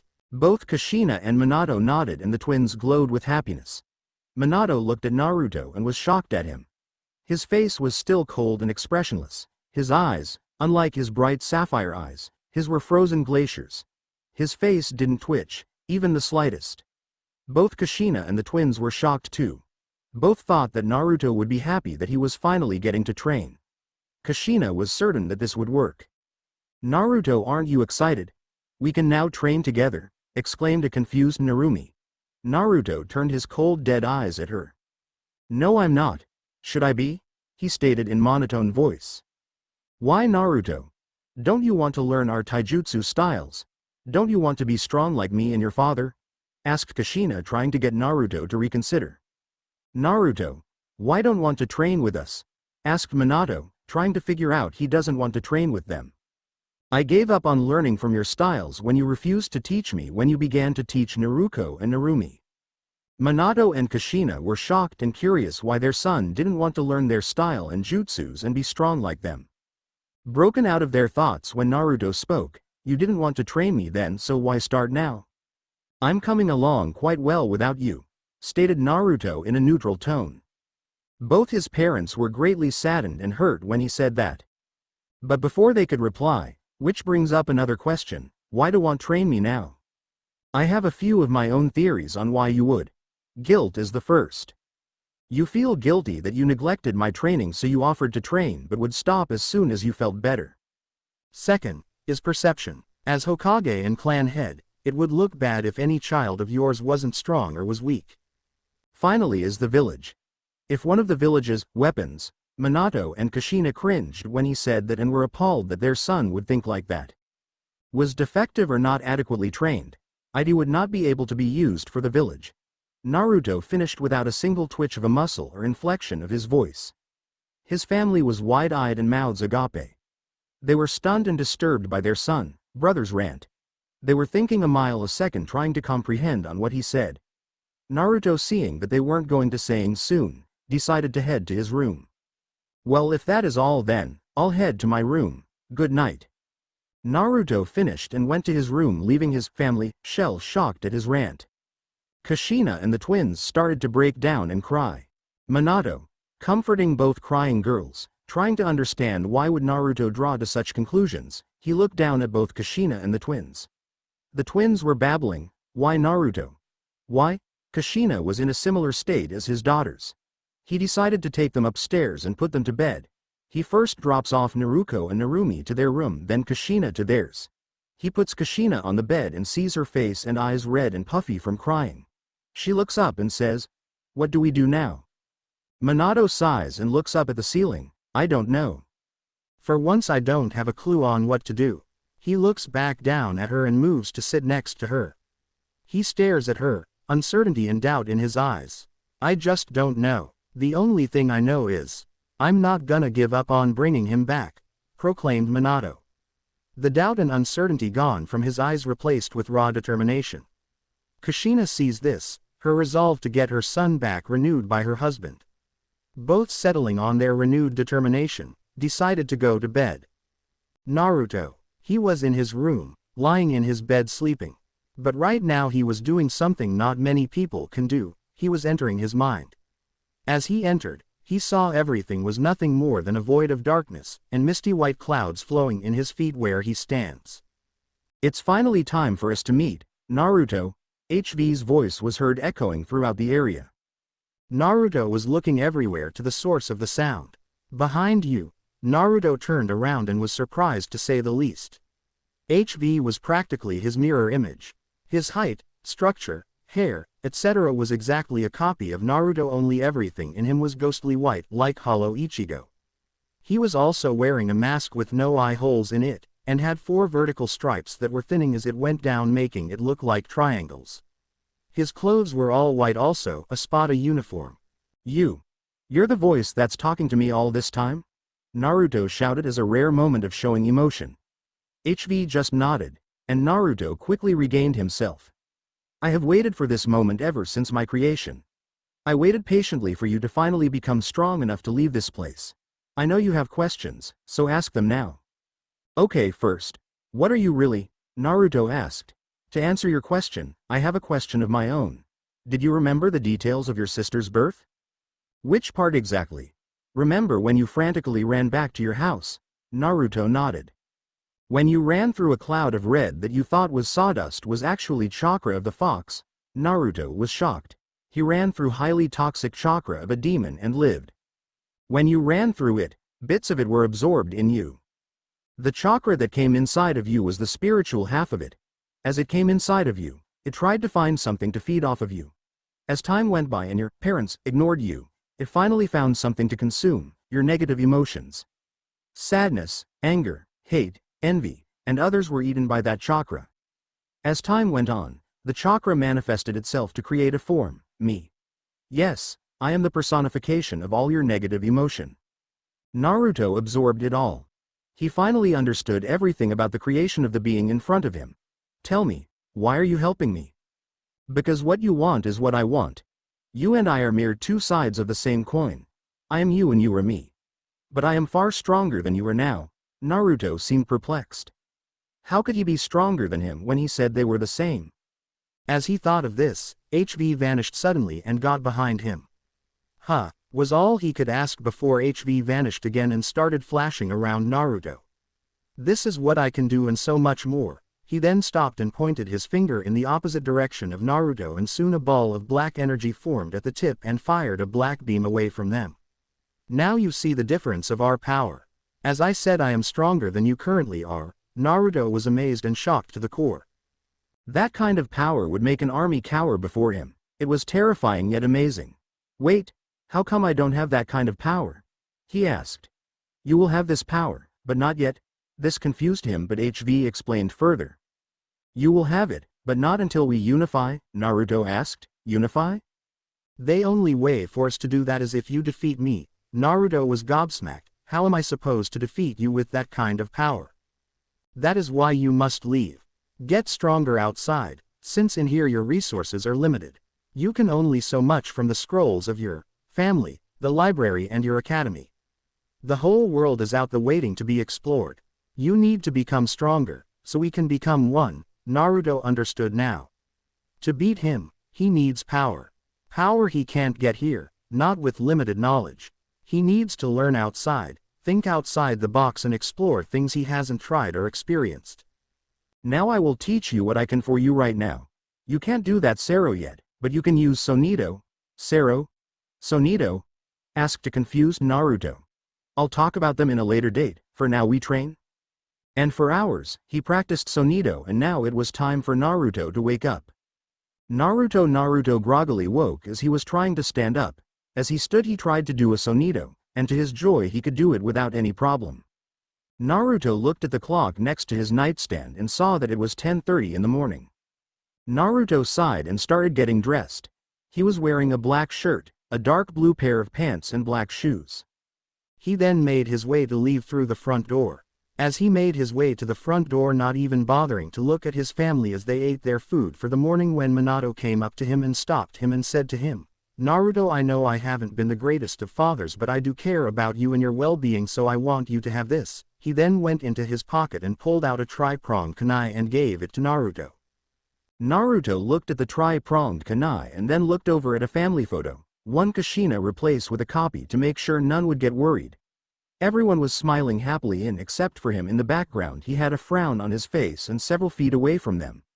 Naruto then launched the kunai at the photo, aiming for his face in the photo. The kunai hit exactly where he wanted it to hit. The family were stunned by Naruto's action. Does that explain everything? He said in a dead tone. Naruto then stormed out of the house, leaving to parents realizing just how much they have messed up. Minato only gaped at what his son had said as tears started to fall down his cheeks. Kushina was crying her eyes over how much pain they had let her son suffer through the years, while Narumi and Naruko tried to think of ways to gain back their brother's trust again, as they wanted to make amends. No matter how long it would take, they would do it no matter what. Naruto was going to a training grounds to clear his mind. He practiced Sonito and tried to do some taijutsu move while doing it. His training had gone well. Mastering Sonito, he was panting heavily and was covered in bruises from several crashes. During the training he had a great idea, thinking it would be best if he learned how to dodge people with it just in case. So he made as many shadow clones as he could, practice moving around while they tried to catch him. It was a good idea and harder than he thought it would be. The clones kept moving around, forcing him to react quickly, which caused him several times to crash into a tree. Naruto looked up and saw that it was starting to get dark. Naruto allowed his body to relax while he took some deep breaths.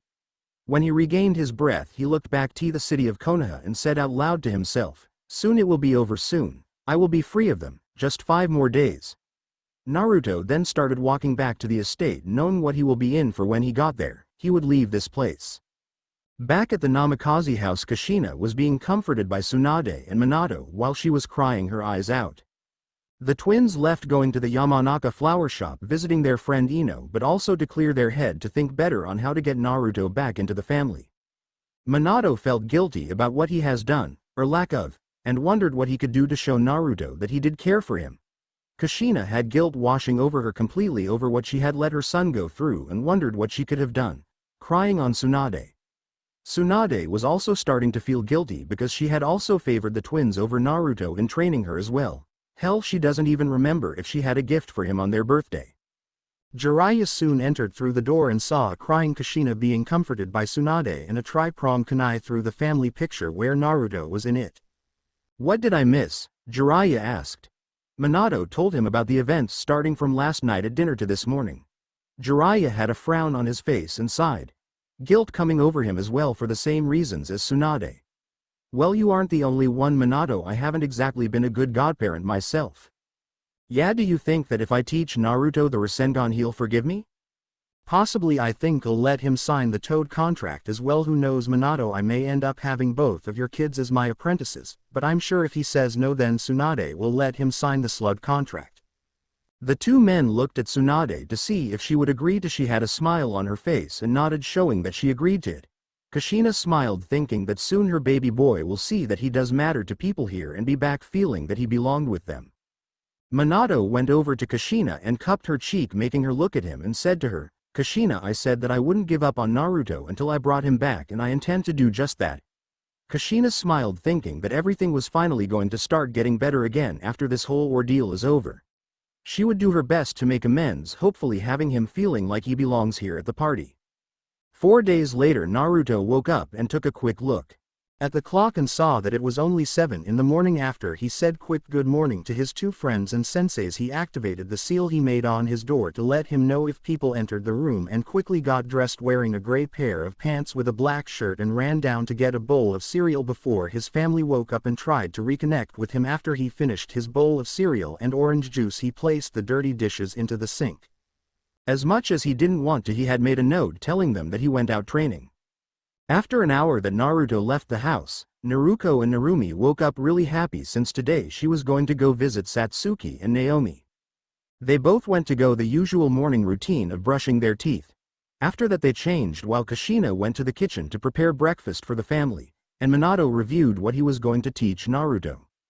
The twins ran through the halls and appeared in front of Naruto's room. She was scared to open it. They never has been inside Naruto's room before, so they didn't know what was in there. Too scared to go inside, Naruto decided to knock on the door instead, hoping Naruto would answer. "Naruto," Narumi said while knocking on her brother's door. She got no answer, and knocked once again only to have no answer once again. They put her head against the walls to hear any noise but heard nothing. Assuming that he wasn't there, and still scared to go into his room, the twins went to tell their parents. Naruko and Narumi quickly went to the kitchen where both Minato and Kushina are. Kushina, seeing the sad look on the twins' face, asked, "What's wrong?" They looked at her and replied, "Naruto isn't in his room," shocking both Minato and Kushina. "Did you check his room?" asked Minato. "Well, we knocked and got no reply, and I'm scared to go into his room," Narumi replied with a frightful tone. "Why are you scared?" "That's because I've never been into his room before, and I'm scared Naruto will be mad at me." Minato and Kushina were surprised since they too have never been in Naruto's room and wondered what would be in there. Naruto seemed to be in there all the time, so they assumed there was something in there for him to do, but doesn't remember getting him anything that will allow him to stay in his room all day. "How about we all go to Naruto's room then? Would you like that, Kiyomi?" said Kushina, which Kiyomi nodded in reply. The three of them quickly went to Naruto's room and stopped when they are in front of Naruto's room. Slowly Minato opened the door to his room, and when it opened, all three of them were surprised by what his room looked like. His room was the very definition of plain. It didn't look anything at all like a child's room at all. Naruko, Narumi, Minato, and Kushina frowned at how plain his room was. Not a single decoration on the walls. They looked around his room and noticed a bookcase filled with book, mostly advanced. Even Minato would have trouble reading some of the books on the shelves. The books were ranging from romance novels to history books. There were many kinds of different books. "Naruto can read these books," said a surprised Minato. Kushina and the twins remained silent, amazed at how smart Naruto was. After a minute or so of being surprised, they looked around his room once more. They noticed something on his desk. It was a small stack of paintings and drawings that Naruto did. They looked through each one and were shocked at how much of an artist Naruto was. These paintings he did were almost as good as professional artists. The painting they saw were mostly about nature, but they were very beautiful. There were 3 paintings in particular that caught all their eyes. The first one was a painting of 4 people, 1 yellow-haired man and girl, and 1 red-haired boy, and 2 red-haired women. All 5 of them seemed to be very happy. The 4 of them knew that the painting was about them and Naruto. Minato, who was holding the painting, turned it around for Kushina and the girls to see. They saw Naruto's signature, and when he painted this. It said that he painted this when he was around 6, but something shocked them. What shocked them though was the title of the painting. The title was called Family. After reading it, Kushina and the girls became sad, but quickly let it go. They were going to make it up to him, that's a promise. The next painting was very shocking. It was a painting of both Uchiha Madara and Senju Hashirama facing each other with their clan insignias over their heads. It was entitled, Inspiration, on it. Why would he paint two of the strongest ninjas in the world? The last and scariest painting was on body with two faces. One side was Naruto in black clothing and the other half had Naruto's hair only white with a white mask with 4 black triangular stripes going down and he wore all white. At the back it was entitled, The True Self. It was terrifying to say the least. They didn't understand what the drawing meant, but it showed them as two complete opposites which confused them. They then turned it around to see if they could find a meaning to the painting or something that could describe what it meant. They then turned back to the desk and saw a journal. It was a dark black leather-bound book. They then opened it to one of the first entries and saw that it was the date they refused to teach Naruto. Mom and Dad refused to teach me today. I don't understand why they get everything, all the training, friends, and presents.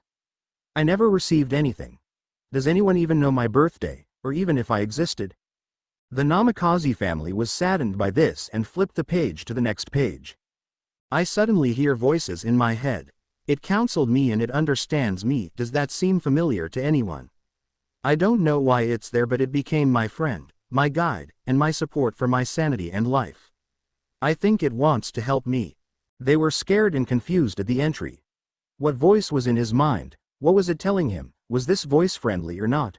All these questions needed to be answered, and they went to more pages for answers. I finally get to see whose voice it came from. I entered my mind, a skill I got from hours of meditation, and I am surprised at what I see. I won't go to details of what he is, but he is incredibly powerful. I mean, he kept flashing around me as fast as Minato's Hiraishin for Kami's sake.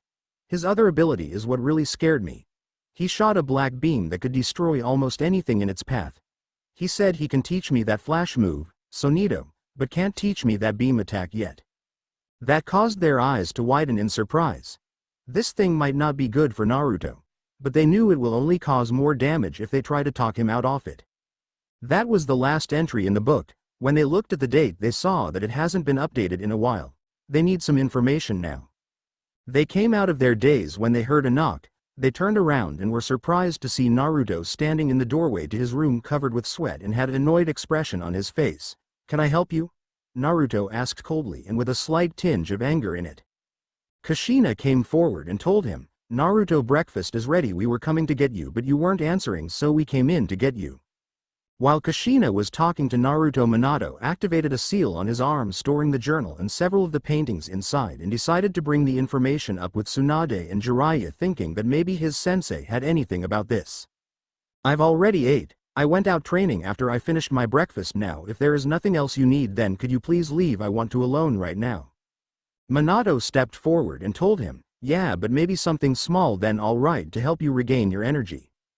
Naruto stared at them with blank face that many poker players would want to have. After a few moments he sighed and said, "All right, fine, give me a couple minutes though." They nodded, accepting the answer, and then left the room. After they were gone, he made his way over to his desk to see what they took. After a minute of searching, he saw that they took a couple paintings in his journal. "Damn, doesn't matter, the entries are a bit old and I haven't added any new entries in a while." While that is true, however, they might get suspicious and question you on who I am. They may, but nothing will stop me from leaving. I've come too far to lose now. No matter what happens, no matter who tries to stop me from leaving, I will leave, and no one is going to stop or change that. And I will be there for you every step of the way. Naruto smiled at that last bit. He then got rid of his shirt and got a new one. He took out a sealing scroll for storage and stuffed some ink and other seals for some ideas to make his escape easier in a few days.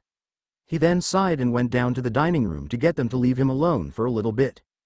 When he was done there, he only had a couple pieces of bacon and then headed out, saying he was going out. Before he left, he turned to Minato and sent a small glare his way and said, "And no Anbu, Minato." That caused Minato to flinch. After Naruto left, he sent a signal for Anbu to come. After a minute, an Anbu wearing a bear mask entered the room and asked, "Lord Hokage, what do you need?" "I need you to get Jiraiya and Tsunade now. Tell them that it's important." The Anbu nodded and left the room, trying to find the two Sannin. After he left, Naruto activated the seal and released the contents in said seal. When the paintings and journal were out, he placed them on the table. Kushina came over to get a better look at the paintings and couldn't help but be amazed by his work. She knew that this was the work of a great painter who had spent years working on paintings. She was happy that her son was a great painter and felt saddened that she had never even bothered to notice. What kind of mother was she? She knew everything that she could about Kiyomi. She knew her strengths, her weaknesses, her friends, her fears, and her friends, and her favorite foods. What could she say that she knew about Naruto? Oh, I think he likes ramen. She didn't even know his favorite flavor, for God's sake. She was brought out of her thoughts when she felt a hand on her shoulder. She gasped and turned to see Tsunade looking at her with worry. "What's wrong?" Tsunade asked. She gave her Naruto's diary and read through what they read. Tsunade understood now. They were afraid of him forever being away from them. "So what do you need?" Jiraiya asked as he entered the room. "We need to know if you know anything about this." Minato gave him the diary. "I'll try asking the toads about this." Jiraiya vanished via Shunshin to get to work. Naruto was currently resting on a training ground, panting heavily from the exercise he just did. "Naruto, are you ready? You should head back. You got a big day tomorrow." "Tomorrow is your big day after all," VH said. "Yeah, I should." Naruto then stood up and started heading back. Tomorrow was his birthday and escape after all. The less people suspected something from him the better. Namikaze house. "Any luck?" They heard Minato's voice ask, and they turned around and saw Jiraiya with a completely straight face. "I found absolutely nothing at all," Minato said, seeing Jiraiya nod. "The toads have nothing on this. Even the oldest have nothing.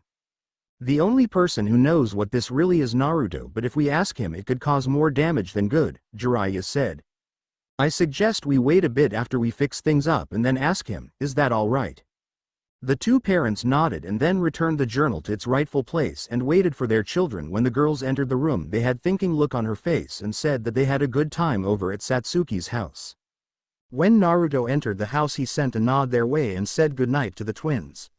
As he entered his room, the twins then entered theirs after saying goodnight to them as well. The two parents wondered if maybe things would start to look better soon, maybe after all this is over. "Tomorrow, Mom, Dad, wake up. It's ours and Naruto's birthday," shouted the twins, jumping on their parents' bed, waking them up. Minato and Kushina groaned as they woke up. "Girls, calm down. Why don't you wake Naruto up and we can walk around the village and see the festival preparation, and we will visit the clan heads and your friends," Minato replied. They nodded and ran to Naruto's room, while Minato and Kushina got up and smiled at their daughter's antics.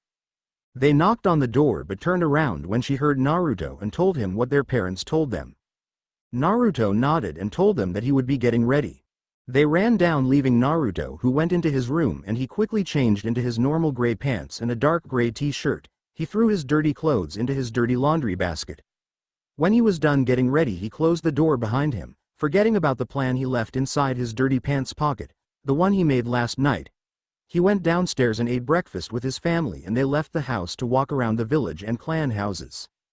The Namikaze family made it to the Hyuga compound. Minato knocked on the door, and Hisashi, the clan head, answered it to see Minato and Kushina with their children. They could tell that Naruko and Narumi couldn't wait to talk with her friend, and Naruto, who, well, they couldn't tell his emotion.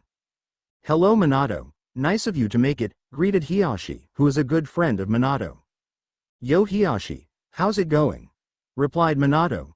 Minato looked around the house and noticed a certain arrogant clan head missing. "Where's Fugaku?" he asked. Fugaku said something about not having time for childish things like get-together, replied Hisashi. Minato laughed. "Dude gotta stick up his ass, that's for sure." Hisashi chuckled at his friend's attitude. After quick greeting from the rest of the family, Minato and Kushina went to the adults to talk about things. Kushina glanced back at her children and hoped that they were at least starting to get along. The girls looked at Naruto, determination in her eyes. "Naruto, would you like to play with us and our friends?" Naruto looked at them like they were crazy. Didn't what he did yesterday mean anything to them? He wanted to say no until in the corner of his eyes he saw Kushina looking at them, hoping that they get along. Then something came into Naruto's mind and he mentally smirked. "If I pretend to forgive them, then they'll probably get off my back about things, which will make it easier for me to escape. Thinking they have won so they wouldn't need to worry about me that much."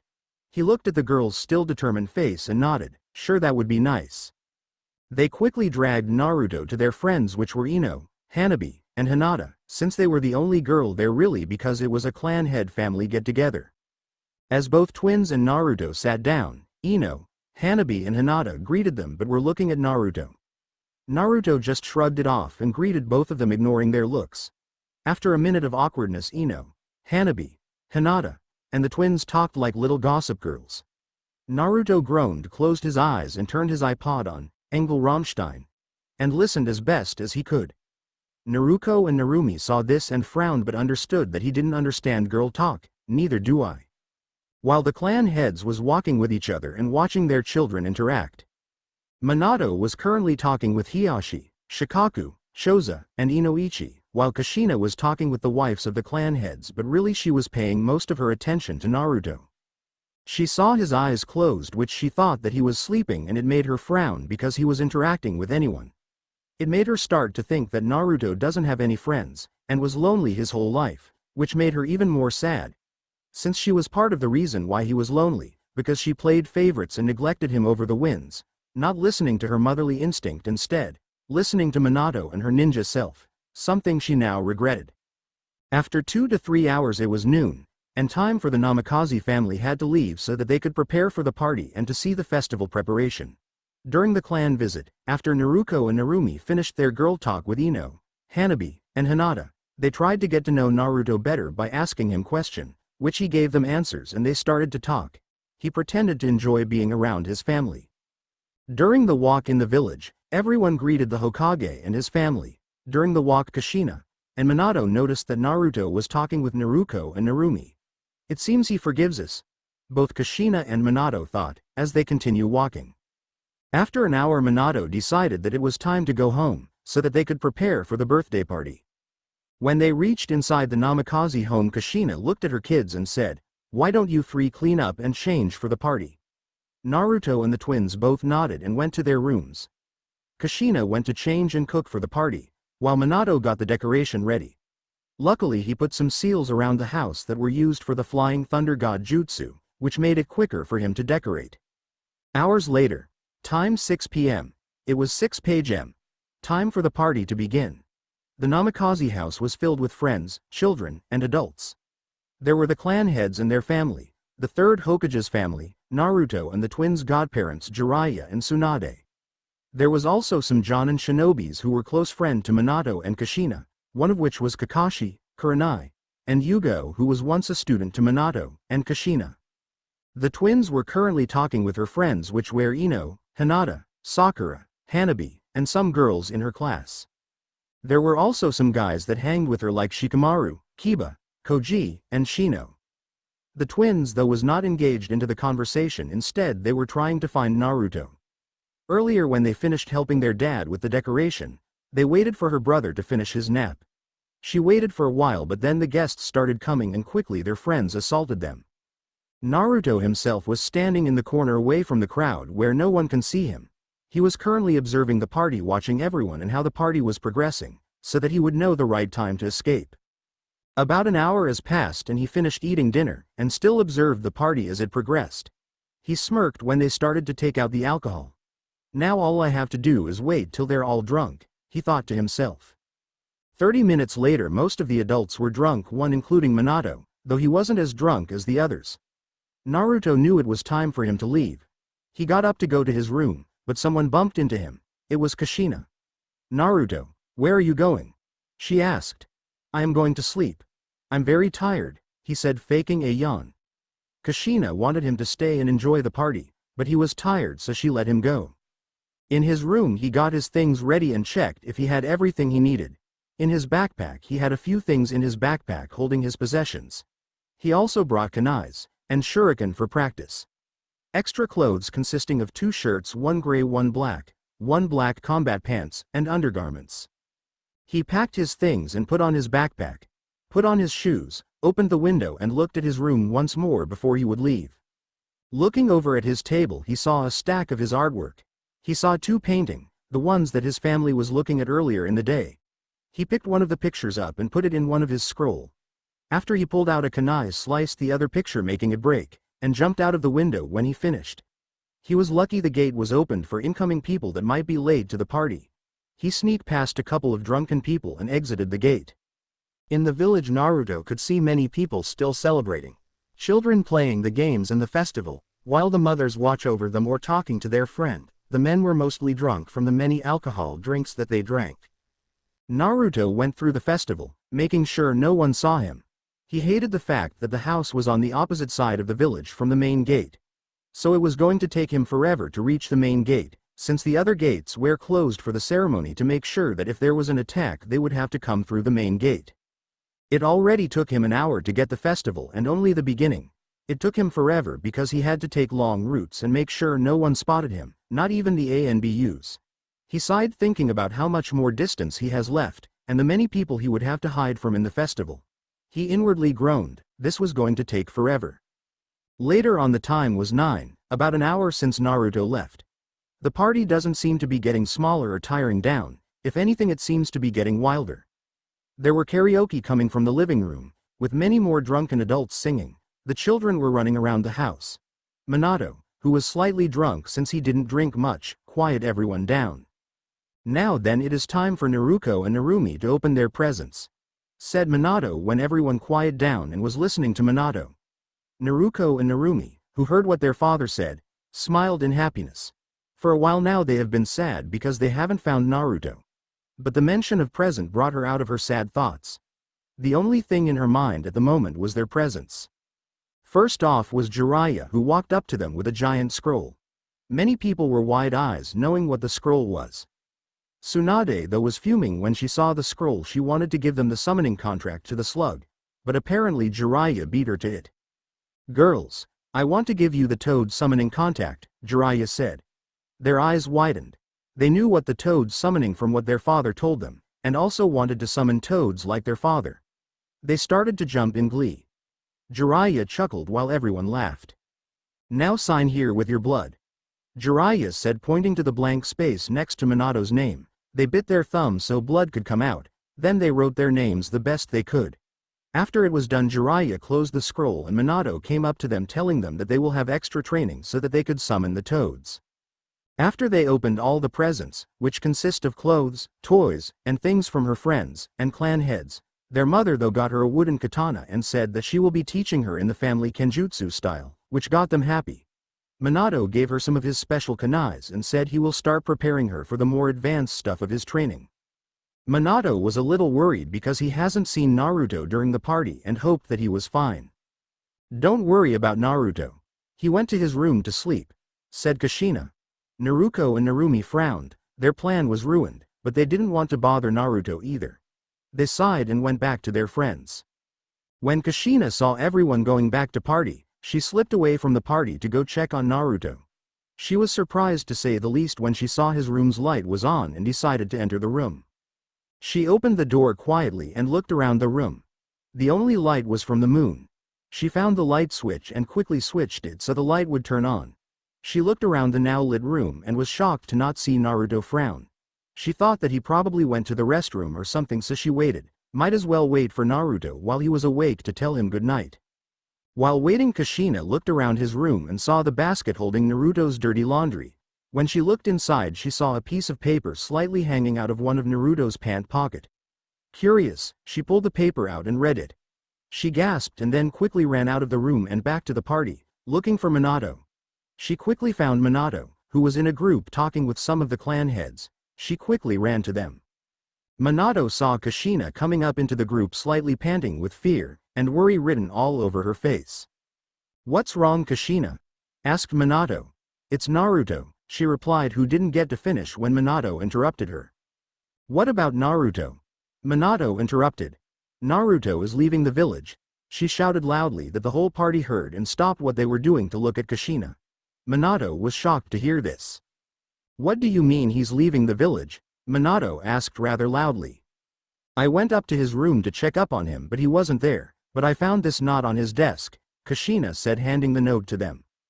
Minato quickly took it and read what it said. His eyes widened when he finished. Kushina broke down crying. "He didn't forgive us," she said while sobbing. Minato himself felt even worse. He relooked over the plan and noticed that there might be a chance to get his son back. Dad, is Naruto really gone? Naruto asked wearily. Minato looked at his daughters. He looked into their eyes and saw fear. Fear that what they heard was true. Minato didn't want to answer, so he turned away. Naruko and Narumi saw what her father did and somewhat understood what it meant and broke down crying. Minato himself felt even worse. Anbu! Shouted Minato. Then some Anbu appeared in front of Minato kneeling. What is it, Lord Hokage? Said an Anbu wearing a bear mask. Find my son Naruto, and make sure he doesn't reach the main gate. Why, Lord Hokage? Because Naruto is planning on leaving Konoha, and I will not lose my son, shouted Minato, getting angry that the Anbu has not left yet. The Anbu quickly left, doing what they are told. Minato himself was preparing to leave when he was stopped by a couple of Jonin, Jiraiya, Kakashi, the clan heads excluding Fugaku. Minutes later everyone was ready, including Kushina.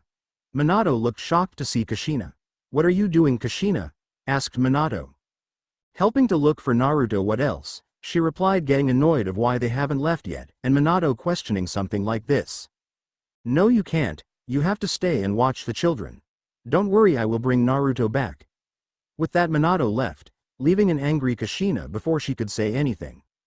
Makoto and Himiko, who were there, went up to her longtime friend. Go find Naruto, we'll stay and watch the kids.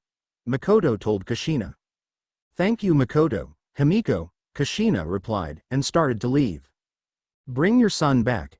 We might even continue the party, Himiko shouted so Kushina could hear. I will, replied Kushina. With that she disappeared via Shunshin.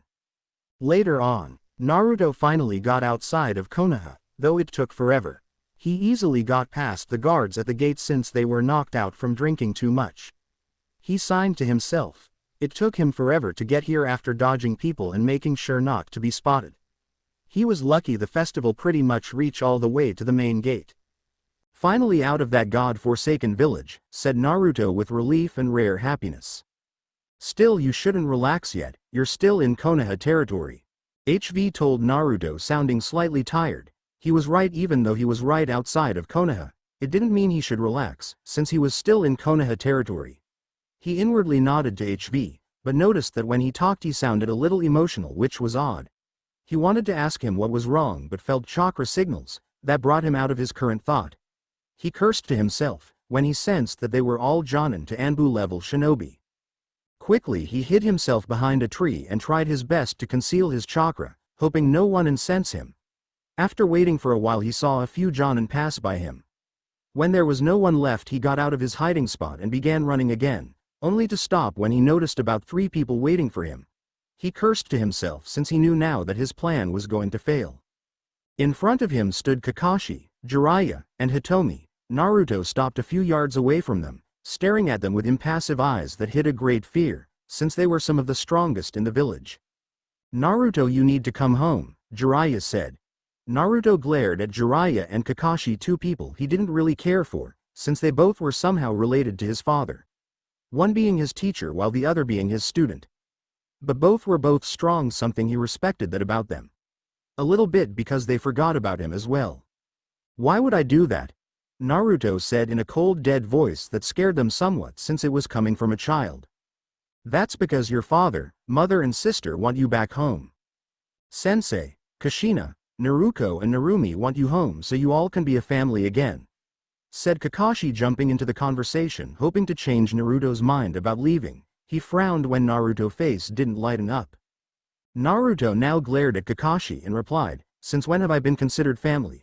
I was never considered family to them. I was neglected and ignored for what?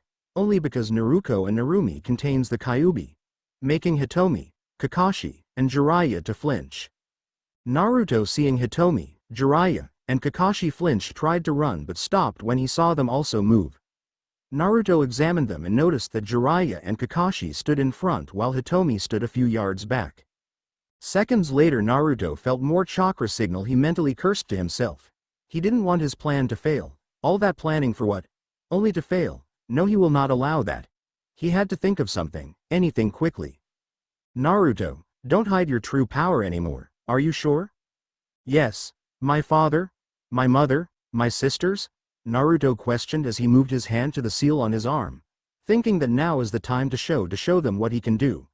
He deactivated the seal and suddenly felt heavy all of a sudden. Jiraiya looked at the sea and wondered where he learned it. After a couple seconds of examining the seal, he realized that it was a gravity and chakra seals. The chakra seal were stranger because it wasn't the same design as an Uzumaki origin. Oh, so you noticed the seal's capabilities, EH? Well, this is not an ordinary chakra seal. This one consumes my chakra like a leech, allowing me to limit my chakra pool, and when I release it all my chakra back to me, giving me my fullest capabilities, inspired by Zaraki Kenpachi. And now the gravity seals are gone. I can move even faster, he explained, shocking everyone. Take this, Earth Release. Hell's Ascend. He went to a series of hand seal and slammed his right hand down, and soon spikes of earth shot up randomly, forcing the three to jump out of the way, giving him an opportunity to run. So ran he did, as he was fast as a Junin. As Naruto continued running, a red blur passed by him and stopped a few feet in front of him, making him stop. Naruto now saw who was in front of him, glared at the person. For the person in front of him was his mother, Kushina Uzumaki Namikaze.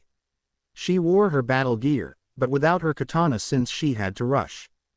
How Kushina found Naruto was rather difficult. When she started looking, she thought that he was probably in the forest of Hai no Kuni, Fire Country, already, so she dashed her way to the forest. When she got there, she started looking but noticed Itachi. She asked him if he had found, which he answered no, and they went their separate ways. It was only luck that she found him, because of footsteps she heard like someone was running. She followed the sound and shortly after she found her son. Naruto, why are you leaving? Is it because of us? If so, then we will make it up to you. Kushina asked Naruto sadly, hoping to change Naruto's mind about leaving. Please, you had your chance years ago. I've even tried to become a family, yet all of you pushed me away for what? Because the two has Kyuubi powers, said Naruto in his voided voice. He wasn't done yet, he was by far from done. Since he was leaving anyways, might as well tell her everything, not like she care anyways. I've always tried to do anything to become a family, but every time, you ignore me, always choosing them over me. I stopped trying because I know what will happen, he continued, making Kushina sadder than before. But that doesn't mean you should leave. We can make it up to you, responded Kushina. Like I said, you lost your chances about 2 years ago. You neglected and ignored me over the twins. Now it ends. But she had to be trained to control the Kyuubi's power, also Minato said so, and he knows what is best. Naruto replied with cold facts. So what? That doesn't mean you have to neglect me. You could have always gave me books on chakra or maybe the basics, anything. But no, you just pushed me away like I'm some kind of fly. I decided to become strong on my own, but I can't go beyond if I stay here. Living a life of loneliness is not how I want to spend my life. Kushina's eyes widened in surprise, and then Naruto threw down a smoke bomb and made several shadow clones. After the shadow clones, he immediately used Sonito to get out of the smoke and gain some distance. Kushina made several clones to chase after them, followed one herself. After that encounter, Naruto made his way to the border, simply waiting for them to come. After a while he saw Minato, Kushina, Jiraiya, Tsunade, Hitomi, and Kakashi appeared a couple feet in front of him. Naruto couldn't help it but smirk. This caused all the people to look at him with confusion until he pointed down. They looked down and they all saw that they were on top of a large seal for containing them. The seal activated, causing a dome to appear around them and also taking their chakra away from them at the same time. Minato, however, managed to avoid it, and quickly throwing tri-pronged kunai, he vanished in a yellow flash, heading straight for Naruto. Only for Naruto to vanish as well and hit him in the face and throw a seal on him to paralyze him. Everyone was surprised to say the least and thought, when and how did he learn the Flying Thunder God Jutsu? If you're wondering, that was not the Flying Thunder God Jutsu, there was a technique called Sonito. This technique beats your jutsu because it is not limited by a kunai and is more versatile, Naruto said in a monotone voice. Naruto, please stop, we can make it up to you, Minato said, trying to convince him to change his mind. I'm afraid, Minato Namikaze, that he is dead set on doing this. A dead voice said. It came from Naruto, but it wasn't his voice. It is time for me to reveal myself. Naruto was starting to shake. His skin and hair started to become pale white. His clothes were morphing and changing color from black to white. He closed his eyes and soon, bony fragments started to form in his face, creating a mask. The same mask they saw in his painting. At last I finally get to see the people who helped in my creation, HV said, now fully out and shocking everyone. If you are wondering, Naruto let me out. I'm sure you read the diary and saw me in his painting. HV mocked them. Kushina, Minato, Jiraiya, and Tsunade were able to finally put the dots together. You're the voice that Naruto hears, Minato said. Indeed, you were correct. Due to your negligence, I was there taking good care of him. You're nothing but a bad influence to him. You're the reason he's leaving, Kushina shouted at HV. You are badly mistaken. I never make his decisions, he does. I only help when in need of advice, and it's up to him if he follows or not. I would never put him in any danger, since if he dies, so shall I. You're lying. Why would you help him? Minato shouted. Because I am Naruto. Shock quickly went in for all of them. Me and Naruto are two sides of the same coin. When he gets stronger, so will I. That's why we are leaving. To become stronger. He was inspired by two of the strongest ninjas to have ever lived in this world, Hashirama and Madara. Soon another memory of Naruto's painting of the two individuals flashed in their minds. With that, I bid you all a farewell.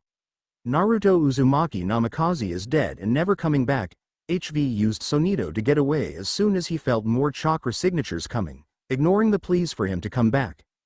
True to his word, Naruto is dead, and a new being has come to life. The end. Now we will see you in the next video.